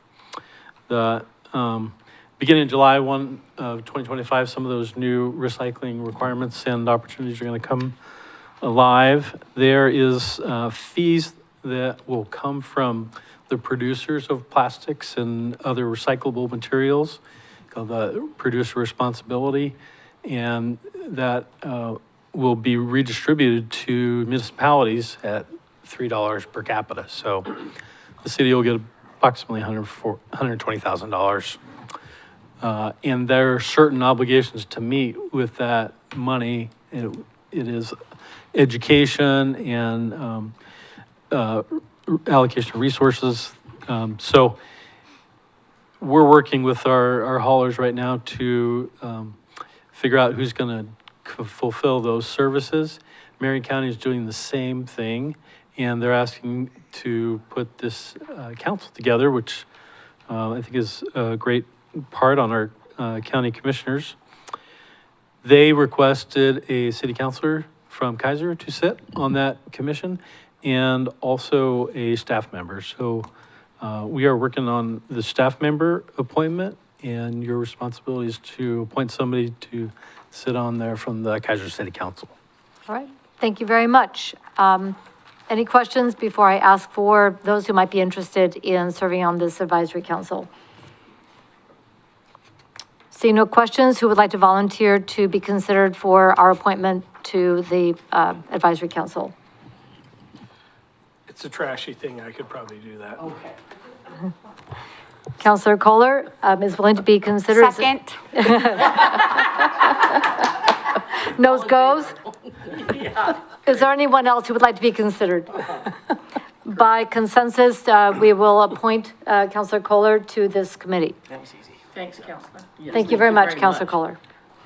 All right, well, after taking care of the wastewater, now it's the solids. Exactly where I went with that. Yeah, Waste is waste. that's right. Yeah. All right, thank you very much, Counselor Kohler. Take one for the team. Thank you. Have fun. Hey, get dinner.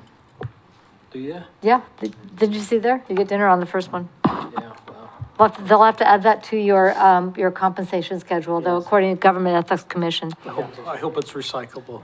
Okay, we better move on. We could go so many directions, but let's move forward. I think 9C is the direction we would like to go at this point, so let's go from materials management to sewers. Item 9C is resolution establishing the amount of sewer system development charge for wastewater treatment facilities, repealing resolution R 2024-3483. City Manager, goes to Mr. Wood. Madam Mayor, City Council, on an annual basis, the City of Salem, who manages the wastewater treatment center, provides us with the new SDC system development charge fee to charge for new development for the coming year. The new charge is $401. That compares to $393 last year. Since it relates to fees, we do have to bring it before the City Council and also provide the public an opportunity if they so choose to testify regarding the fee. Other than that, I'm free to address any questions. Thank you. Thank you very much. Any questions from council on the proposed fee change or the report? I would invite anyone here who would like to offer a comment or testimony regarding the Salem sewer system development charge for wastewater treatment facilities to please address the council at this time. I'm seeing none. All right, anything further before we go to a motion? Council President Starr? I move that Keizer City Council adopt resolution R 2025 establishing the amount of the sewer system development charge for wastewater treatment facilities and repealing resolution R 2024-3483. Second. It's been moved and seconded that the Keizer City Council adopt resolution R 2025 establishing the amount of the sewer system development charge for wastewater treatment facilities, repealing Resolution R 2024-3483. Any discussion? Seeing none, all in favor, please signify by saying aye. Aye. Opposed, please signify by saying no. Motion passes unanimously with one absent, that's Joanne. Let's go now to item 9D, an ordinance relating to parking requirements, amending Keizer Code Appendix, and this very, very long list. Ms. Lindsay, please tell me I don't have to read the whole thing since it's not, It's not in the motion. So Yeah, no, we, it's in we the- made a motion. it's an that- ordinance. Do I we have to read the whole really? thing. Do I have to read that? Yep, you do. Here we go. It's an ordinance. It has to be read verbatim. It's not that way in the packet. I know, it says it on the agenda, but it's not that way in the All right, how staff is it written in the report. packet? Oh, it's in the summary. Good job. So, no, I don't, because the motion will not include all that. Right. Okay, well done. Good job. Because I've had to read those in the past where it's very, very long. So this is relating to parking requirements, and this is in regard to all of the discussion we've had around the climate-friendly and equitable community scenario planning. Mr. Witham? Yes, Mr. Witham. Thank you, Madam Mayor, City Council. So yeah, this is just a couple sections of the Keizer Code that we're bringing back for changing. I think there's 45 of them. I counted them. I was like, wow, that's a lot. Dozen? So yeah, a public hearing was held on June 16th. This is regarding climate-friendly, equitable communities rules. One of the tenets of those rules, it's around parking, specifically that what this adoption is doing is we are eliminating the minimum parking mandates citywide. So we won't have the ability to say thou shalt provide this many spaces per square foot or per dwelling unit. It does not prevent developers from providing it. As I shared at the council meeting a few weeks ago, we've not had any developments come in with somebody saying we don't want to provide any parking. Honestly, it's normally the opposite historically that we've had where they want to provide more parking than we want to actually allow them to provide. So I am choosing to keep a Pollyanna positive perspective and say, hey, I think hopefully we'll be okay. But it is one of those pieces that even if I wasn't okay, I didn't have the choice to say no. So we are back. It's just part of the process. This is the adoption phase. We held the public hearing. Mr. Lindsay and Tammy prepared the ordinance. We prepared the findings. And so now it is before you for adoption. This one is a little bit more time sensitive. I mean, we're on TV, don't tell anybody. We may or may not be just a few days past the deadline that we had. But I was assured that, hey, get it done as soon as you can. It just had to be with how calendars aligned. So this one there is a little bit of a timing issue, though. With that, I'll answer any questions. Any questions, Councilor Christopher?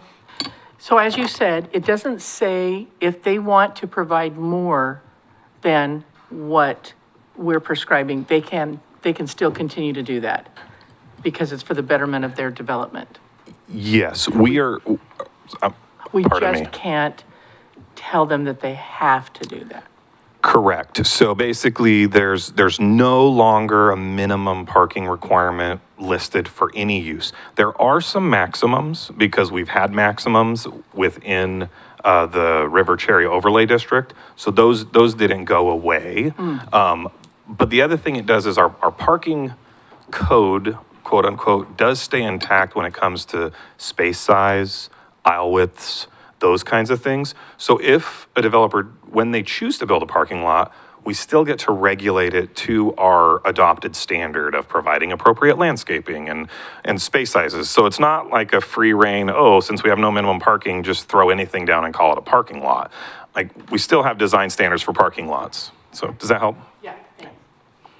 And one follow-up to that, the ADA parking requirements remain intact. This does not remove any of those requirements regarding the ADA capacity. Is that correct?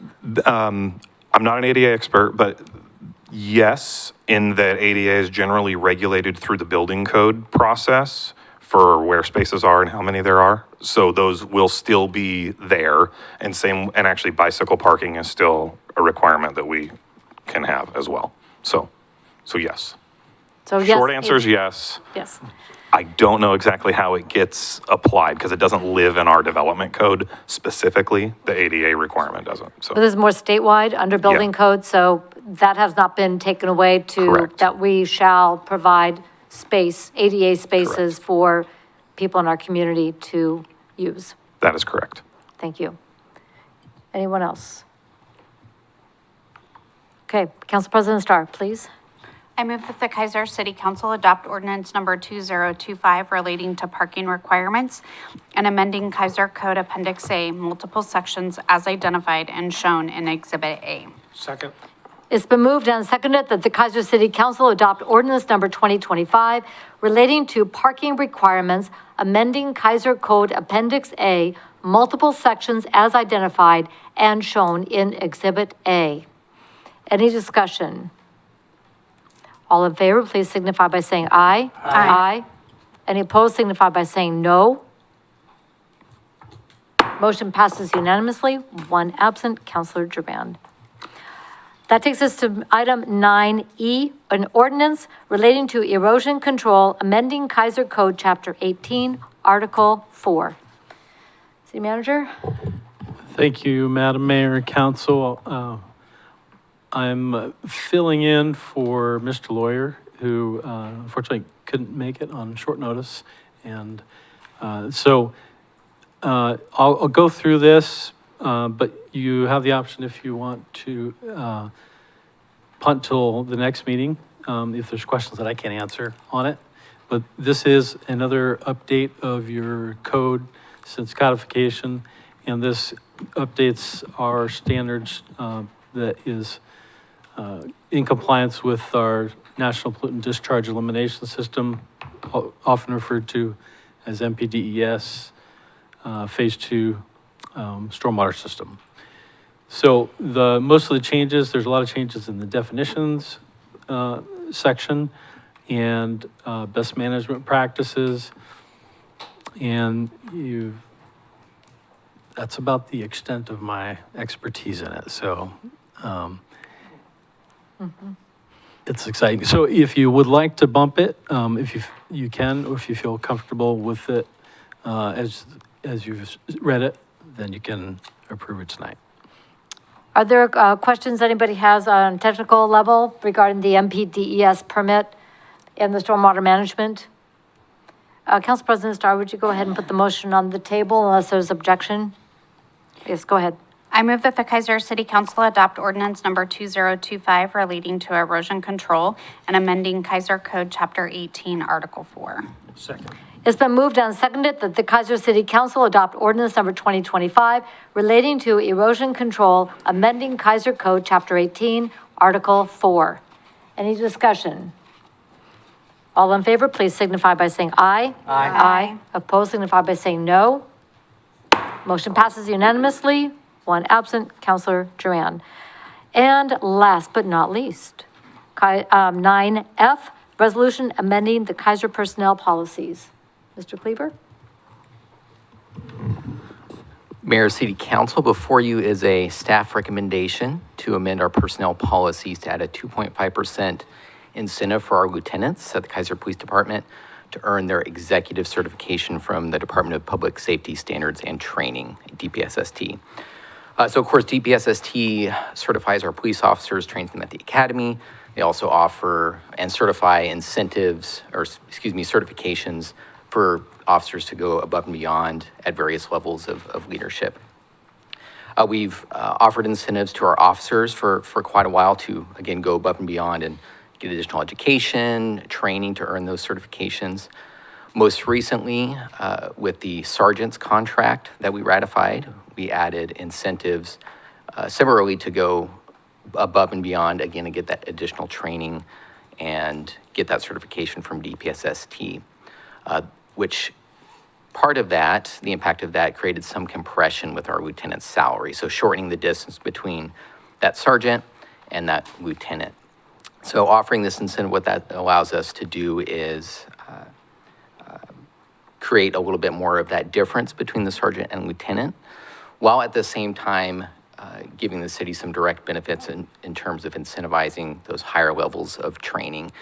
And I should note, this is pretty significant training after hours. It's above and beyond things like the FBI National Academy, where if we're sending somebody there, that's multiple months in Washington, D.C., getting that training. So it is above and beyond. And that includes training our lieutenants in things like executive decision-making, team building. There's a whole suite of executive leadership training that the city could benefit by having its lieutenants go through. So it is broad, but again, it incentivizes them to go above and beyond to get that training and additional certification.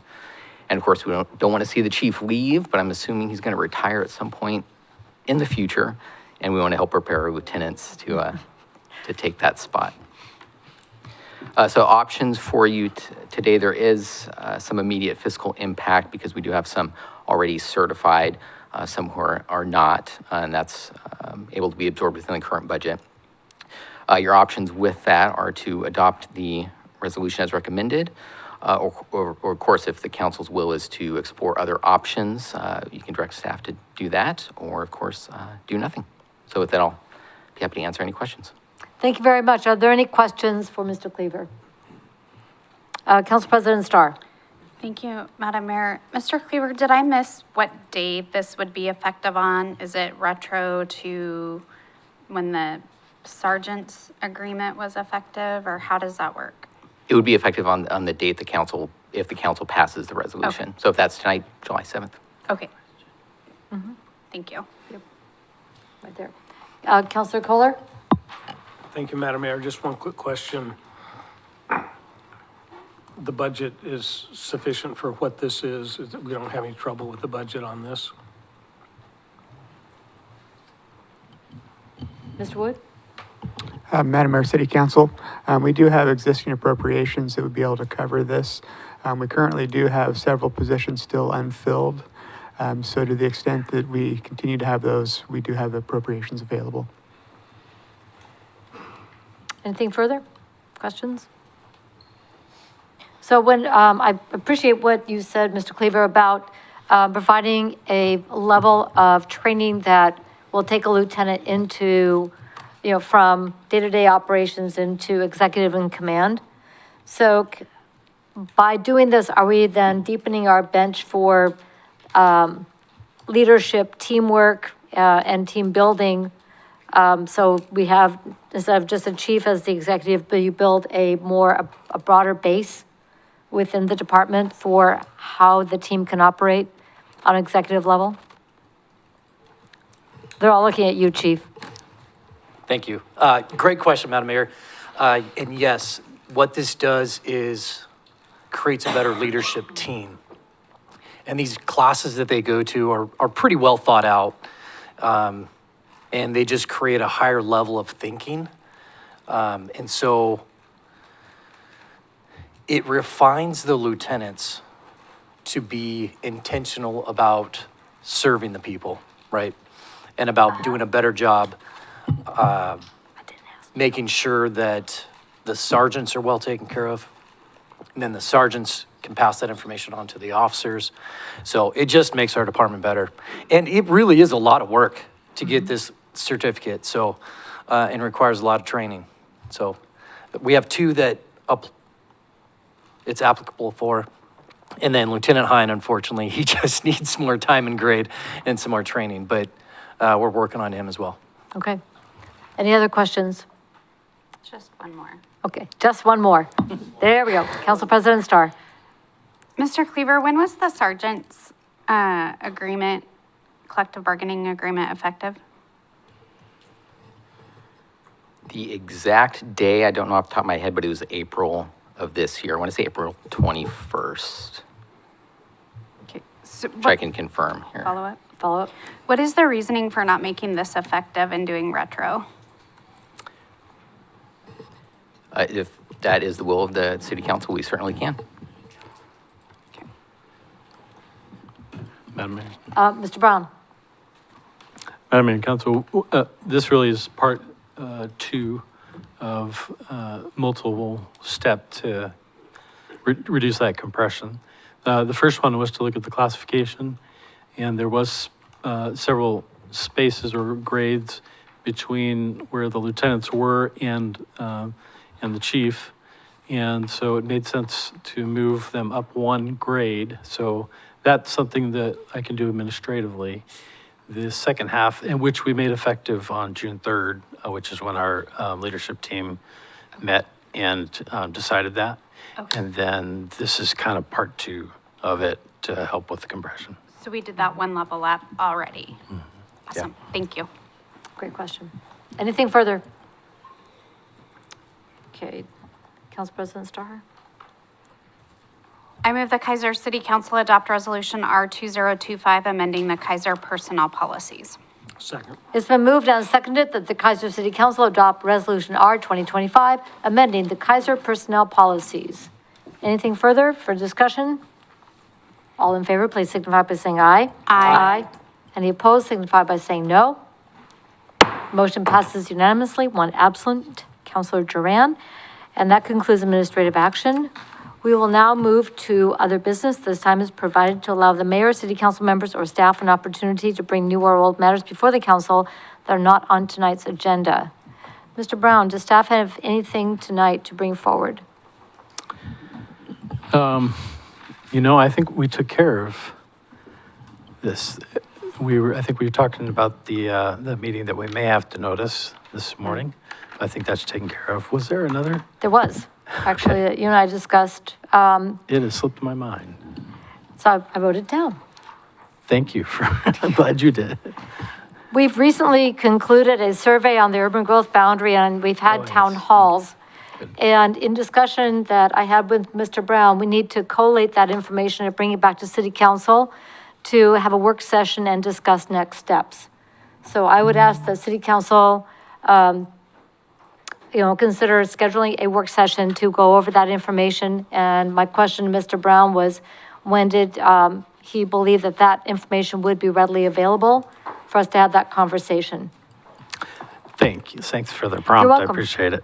I actually downloaded the data from the survey. We had 129 responses for the survey that we put out, 129. We did kind of several last minute or several pushes the last couple of weeks, every 3 days or so. And you end up getting, every time you push it out on social media, you get a few more, some bumps. But, so I downloaded that data today, and I'd like to be able to analyze it and break it out, because we did some factors there that we can break down responses by our age and different characteristics, so that we can understand what our population's saying and what part of our population is saying to us. And then also summarizing the town hall meetings. I mean, we could have that data within 3 or 4 weeks ready for the council. So that would be looking at then work session in August, or a second work session in September. As you all recall, we have, our main work session is the parks tour in September. Correct. So those are the two next options that we have available, and I would like to hear from council what your preference would be. That would be August, what's the second? 25th. No, the second Monday. The second Monday? Yeah. Is the 11th? But so August 11th, or another date in September other than the 8th, because that is our parks tour. And just for the record, September has 5 Mondays. September does? Yes, it does. Is there a preference? Because this is really going to make a difference on what the next step is. We have to have that conversation. August or September? September. September. So find either September 22nd or 29th would be our options. 22nd. I'm hearing 22nd. Do I have any other bids? 22nd, going once. Rather than doing the 5th Monday, which is the 29th. Is there a preference? Leave our 5th Monday alone. We like our 5th Mondays, right? We do. Is there any objection? Check your calendars. September 22nd. Done. Anybody? Okay, you're good? You're good? You're good? Checking. Checking, going once, going twice. I'm good. You good? Ranger ran, snooze or lose. All right, Kohler? Okay, September 22nd it is. We will have a work session on the results and information we've gathered from the town halls and the survey. Does that work for you, Mr. Brown and staff members? Yes. Okay, thank you very much. I don't have any other business. Thank you for that. All right, thank you very much. Council members, anybody have an issue for other business? And I do have one. So I got requests from community members for flags, why they are not on our light poles during national holidays. You may recall that prior to COVID, there was, and I think it was Explorers, I won't swear to it, that would put up flags on like Chamawa and River, Lock Haven and River. There were certain locations that had holders for flags. That is not returned, and I've gotten some very pointed emails from some people who don't like that. So I said I would look into it. Mr. Lawyer said that some of those brackets are broken. So they are not ready for someone to go back in and do that. And I asked Chief Copeland and Chief Russell, and neither one of you knew where the flags went, because I think it was either Explorers or maybe a scout group. I don't know, but is probably going to end up with purchasing the flags. My request of council is that can we, with your concurrence, ask staff to bring back options for what it would look like to put up new brackets and purchase flags?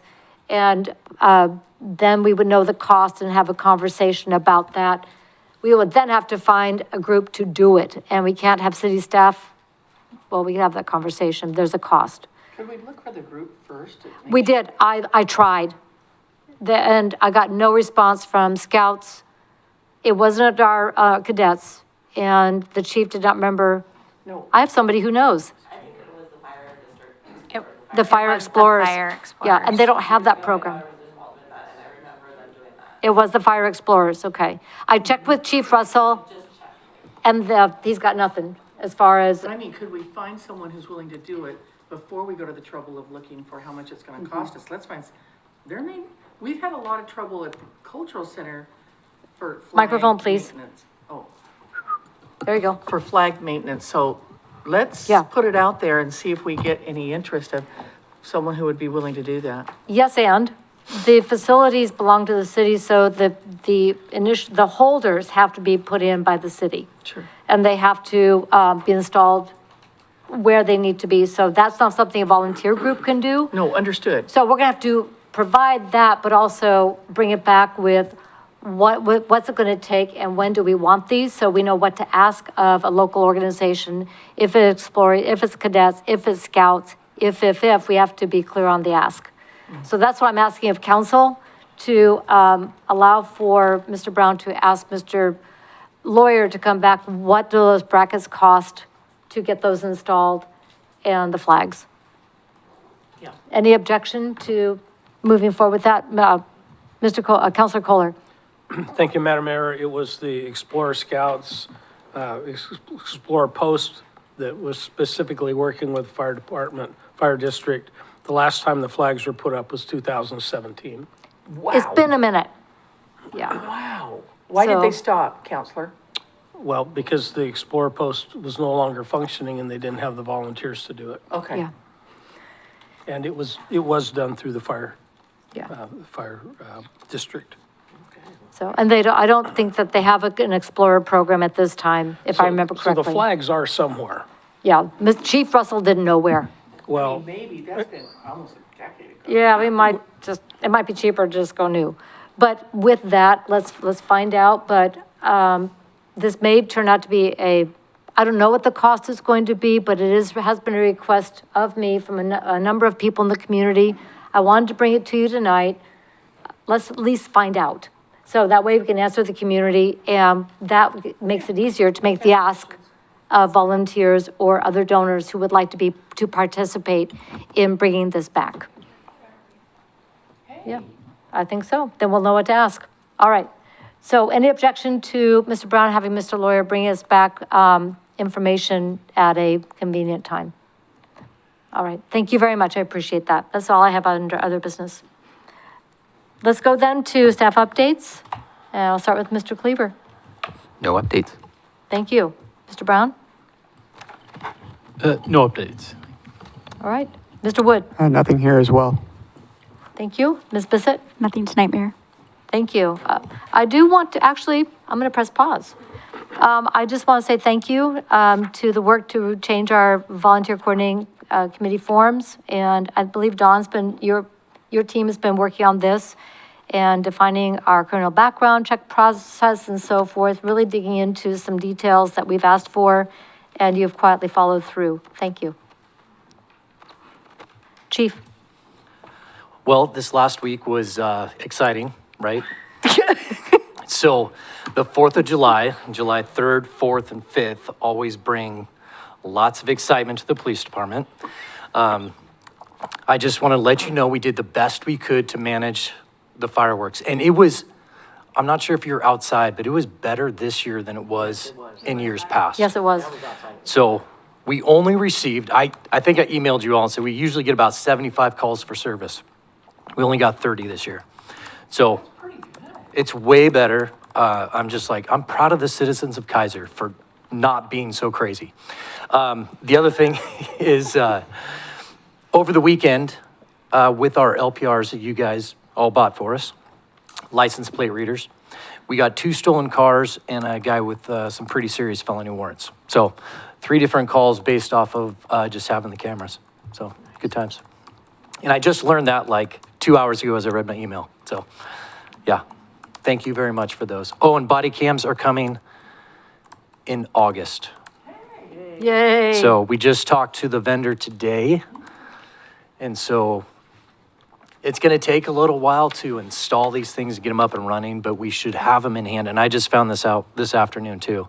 But anyway, so that's coming, which is great news. Follow-up question on Blast Camp. Oh, you're opening a can of worms. So Blast Camp, we ran into several logistical issues on just get the campers here to make sure they're safe, dealing with the public that comes in, and we moving the kids around. So until we get a better venue, we did cancel Blast Camp, but we're doing a Blast Barbecue on the 30th. August 30th. August. Yep. So August 30th Yep. will be the Blast Barbecue for Yeah. the entire community, which Yep. was phenomenal last year. It was Okay, hot. it was a little Yeah. toasty, but the, Those working at the grill. Hamburger grill, yes, it was hot. It was fun. So, but anyways, the splash fountain was on. yes, it'll be on again. Okay. So everybody mark your calendars for August 30th for Blast Barbecue to help wrap up the summer. All right. Thank you so much for that update. Mr. Witham, I have nothing this evening. Thank you. you didn't want to report on our wonderful, I'll leave it. Mr. Lindsay, As I understand it, you guys are constantly reworking because of CFAC. That's what she's commenting Yeah. about. I don't have anything that needs to be said right now, but we'll have other things to say a little bit later, so. all right. Thank you very much. Madam Mayor, Mr. Brown, I remembered one thing.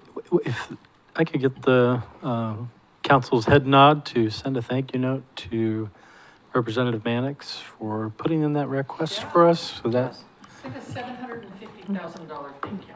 yes.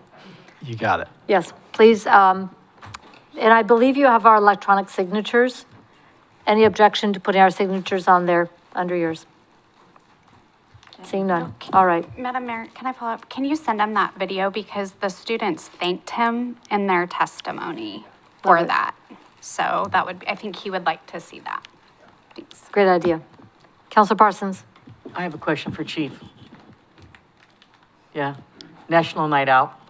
Oh, good. Oh, yes. When are you going to let us know when to be here, how to assign and all that good stuff? I just talked to Lieutenant Hine today Okay. about sending you all an email as to who's going to show up.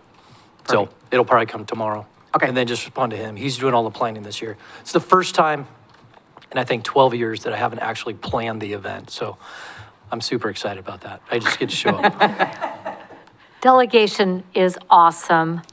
Fantastic. Awesome, thank you. All right. And that is on August 5th? Yes. Okay. Then August 30th is barbecue. Fantastic. Anything else? I want to remind people on the public works side, since Mr. Lawyer isn't here, to watch out for paving and parks projects. Keep our workers safe out there. And some people have noticed, I did get a question mark about the materials that are being stashed along Claggett Creek. And that is for the Claggett Creek Wetland Enhancement Project. That is going to take out the berm and is going to do improvements to the plantings along there. This is something we discussed during budget and during parks and so forth. This has been in the planning stages. So it's going to help restore that area to be even better for as a wetland and for the wildlife that lives there. So the Claggett Creek Wetland Enhancement Project is underway. Stay tuned. Okay, let's go to council member reports. Councilor Christopher. I have nothing tonight, Mayor, except thanks for the 2 weeks it's been that we haven't had meetings. I like those fifth Mondays. All in favor? Council President Starr. I have nothing tonight it was a great 2 weeks, but we still had, there were still things to do and meetings to attend, but it was a great 2 weeks and happy summer, everyone. All right, thank you. Councilor Cross? Marion County Fair is this weekend, so encourage everyone to go out there. Marion Berries Baseball went to opening day, and I went and saw them with Councilor Starr on 4th of July. It's a really great family-friendly event, so I'd encourage anyone to go out there. I think their next series starts on the 15th at home. And they're playing at Chemeketa. Yeah, the Chemeketa. It's like for 5 days, but yeah, it's a lot of fun, kids, bouncy houses and whatnot, and the prices are like $9 each. Great time. All right, thank you. Councilor Kohler? Well, it's been a long time since we've been able to do this report, and I'm just wondering how many months I should go back. I'm just kidding. Oh, we got time. Oh, I'm sorry, you have 5 minutes. Oh, that's true. Right? It's good. Couple things. I've attended a bunch of meetings for different things, and that's fine. Attended, of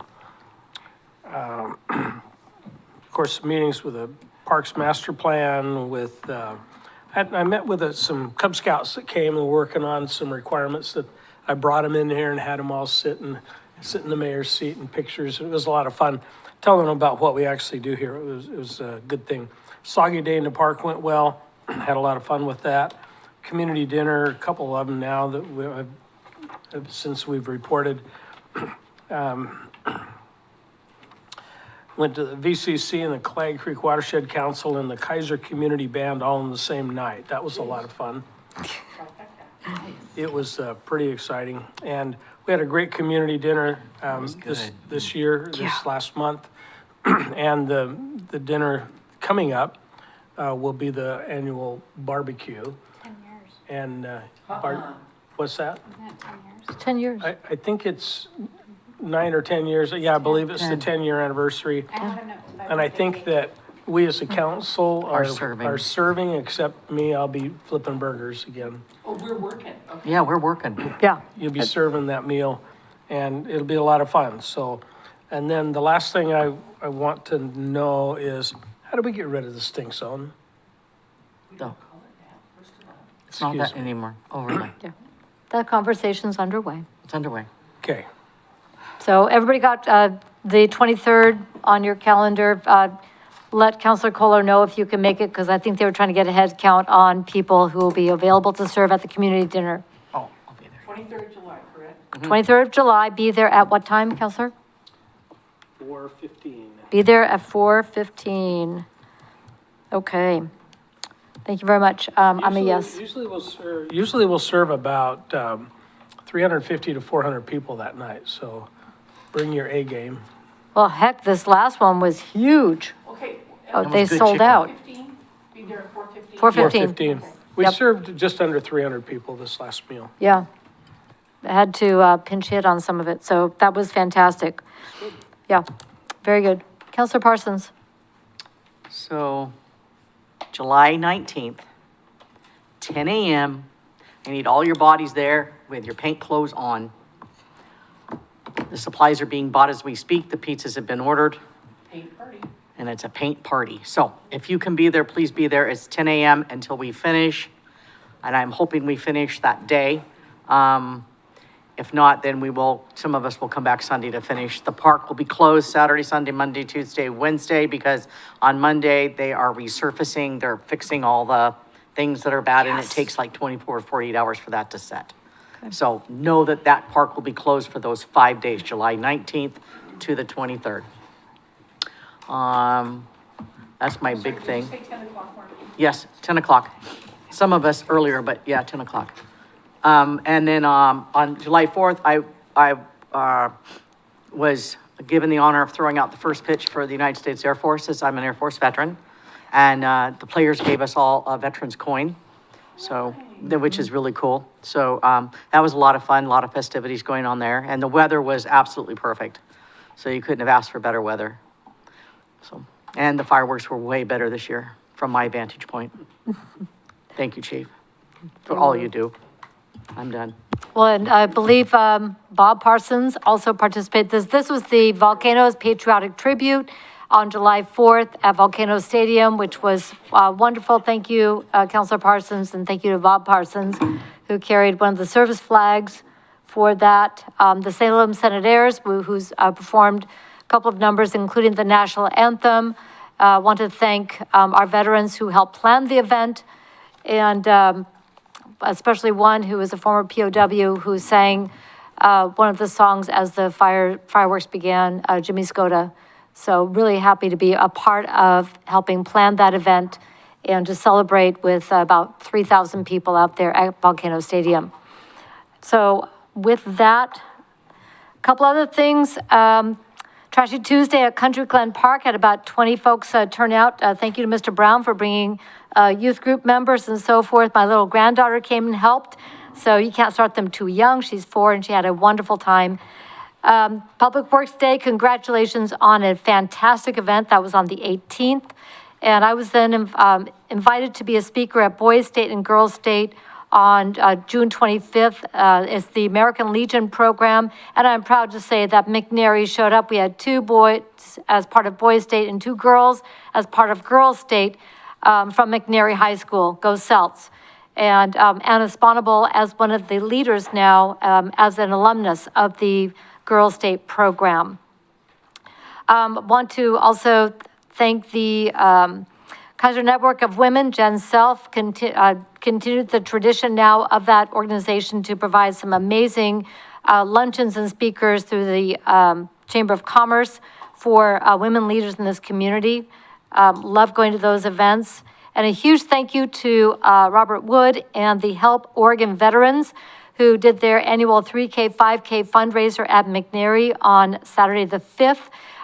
They had the largest turnout they've had to date, and they're looking to grow again even more next year. I really appreciate the local efforts where people take action to help our Oregon veterans very seriously and in a very practical way. Yes, Councilor Duran, Ms. Wisman and I sat through CFEC scenario planning meeting number 4 this morning, and I will leave that there. Coming up, we heard about the county fair. Latino Business Alliance will be on Thursday morning at 8:30. Trashy Tuesday will be on the 15th at Wallace House Park, so come out for that at 5:30. And that is all I have. So we will then go to agenda input. On Monday, next Monday, the 14th, we will have a work session on sidewalk gap and repair. That will start at 6 p.m. And then on Monday, July 21st, we will meet in regular session at 6 p.m. And then August 4th, regular session at 6 p.m. And we know that we will have a work session we will not be having a work session on August 11th. We are going to skip that one. We're going to take a little bit of a summer break. which is why I asked the question about scheduling a work session in August or September. Enjoy that Monday night off, people, for Monday, August 11th. No work session. Is there anything else for the good of the order? Okay, thank you very much. With that, I will now read this. The city council will now meet in executive session pursuant to ORS 192.660, parens 2, parens E, to conduct deliberations with persons designated by the governing body to negotiate real property transactions. Representatives of the news media shall be allowed to attend. Representatives of the news media are specifically directed not to report on any of the deliberations during the executive session, except to state the general subject of the session as previously announced. No decisions will be made in this executive session. The city council, along with the city attorney, city manager, assistant city manager, and city recorder may attend. This meeting will take place in the Public Works Planning Conference Room. Council will not reconvene in regular session or open session upon the conclusion of the executive session. With that, we are now adjourned from the regular session and we will reconvene in executive session. The time is 8:20.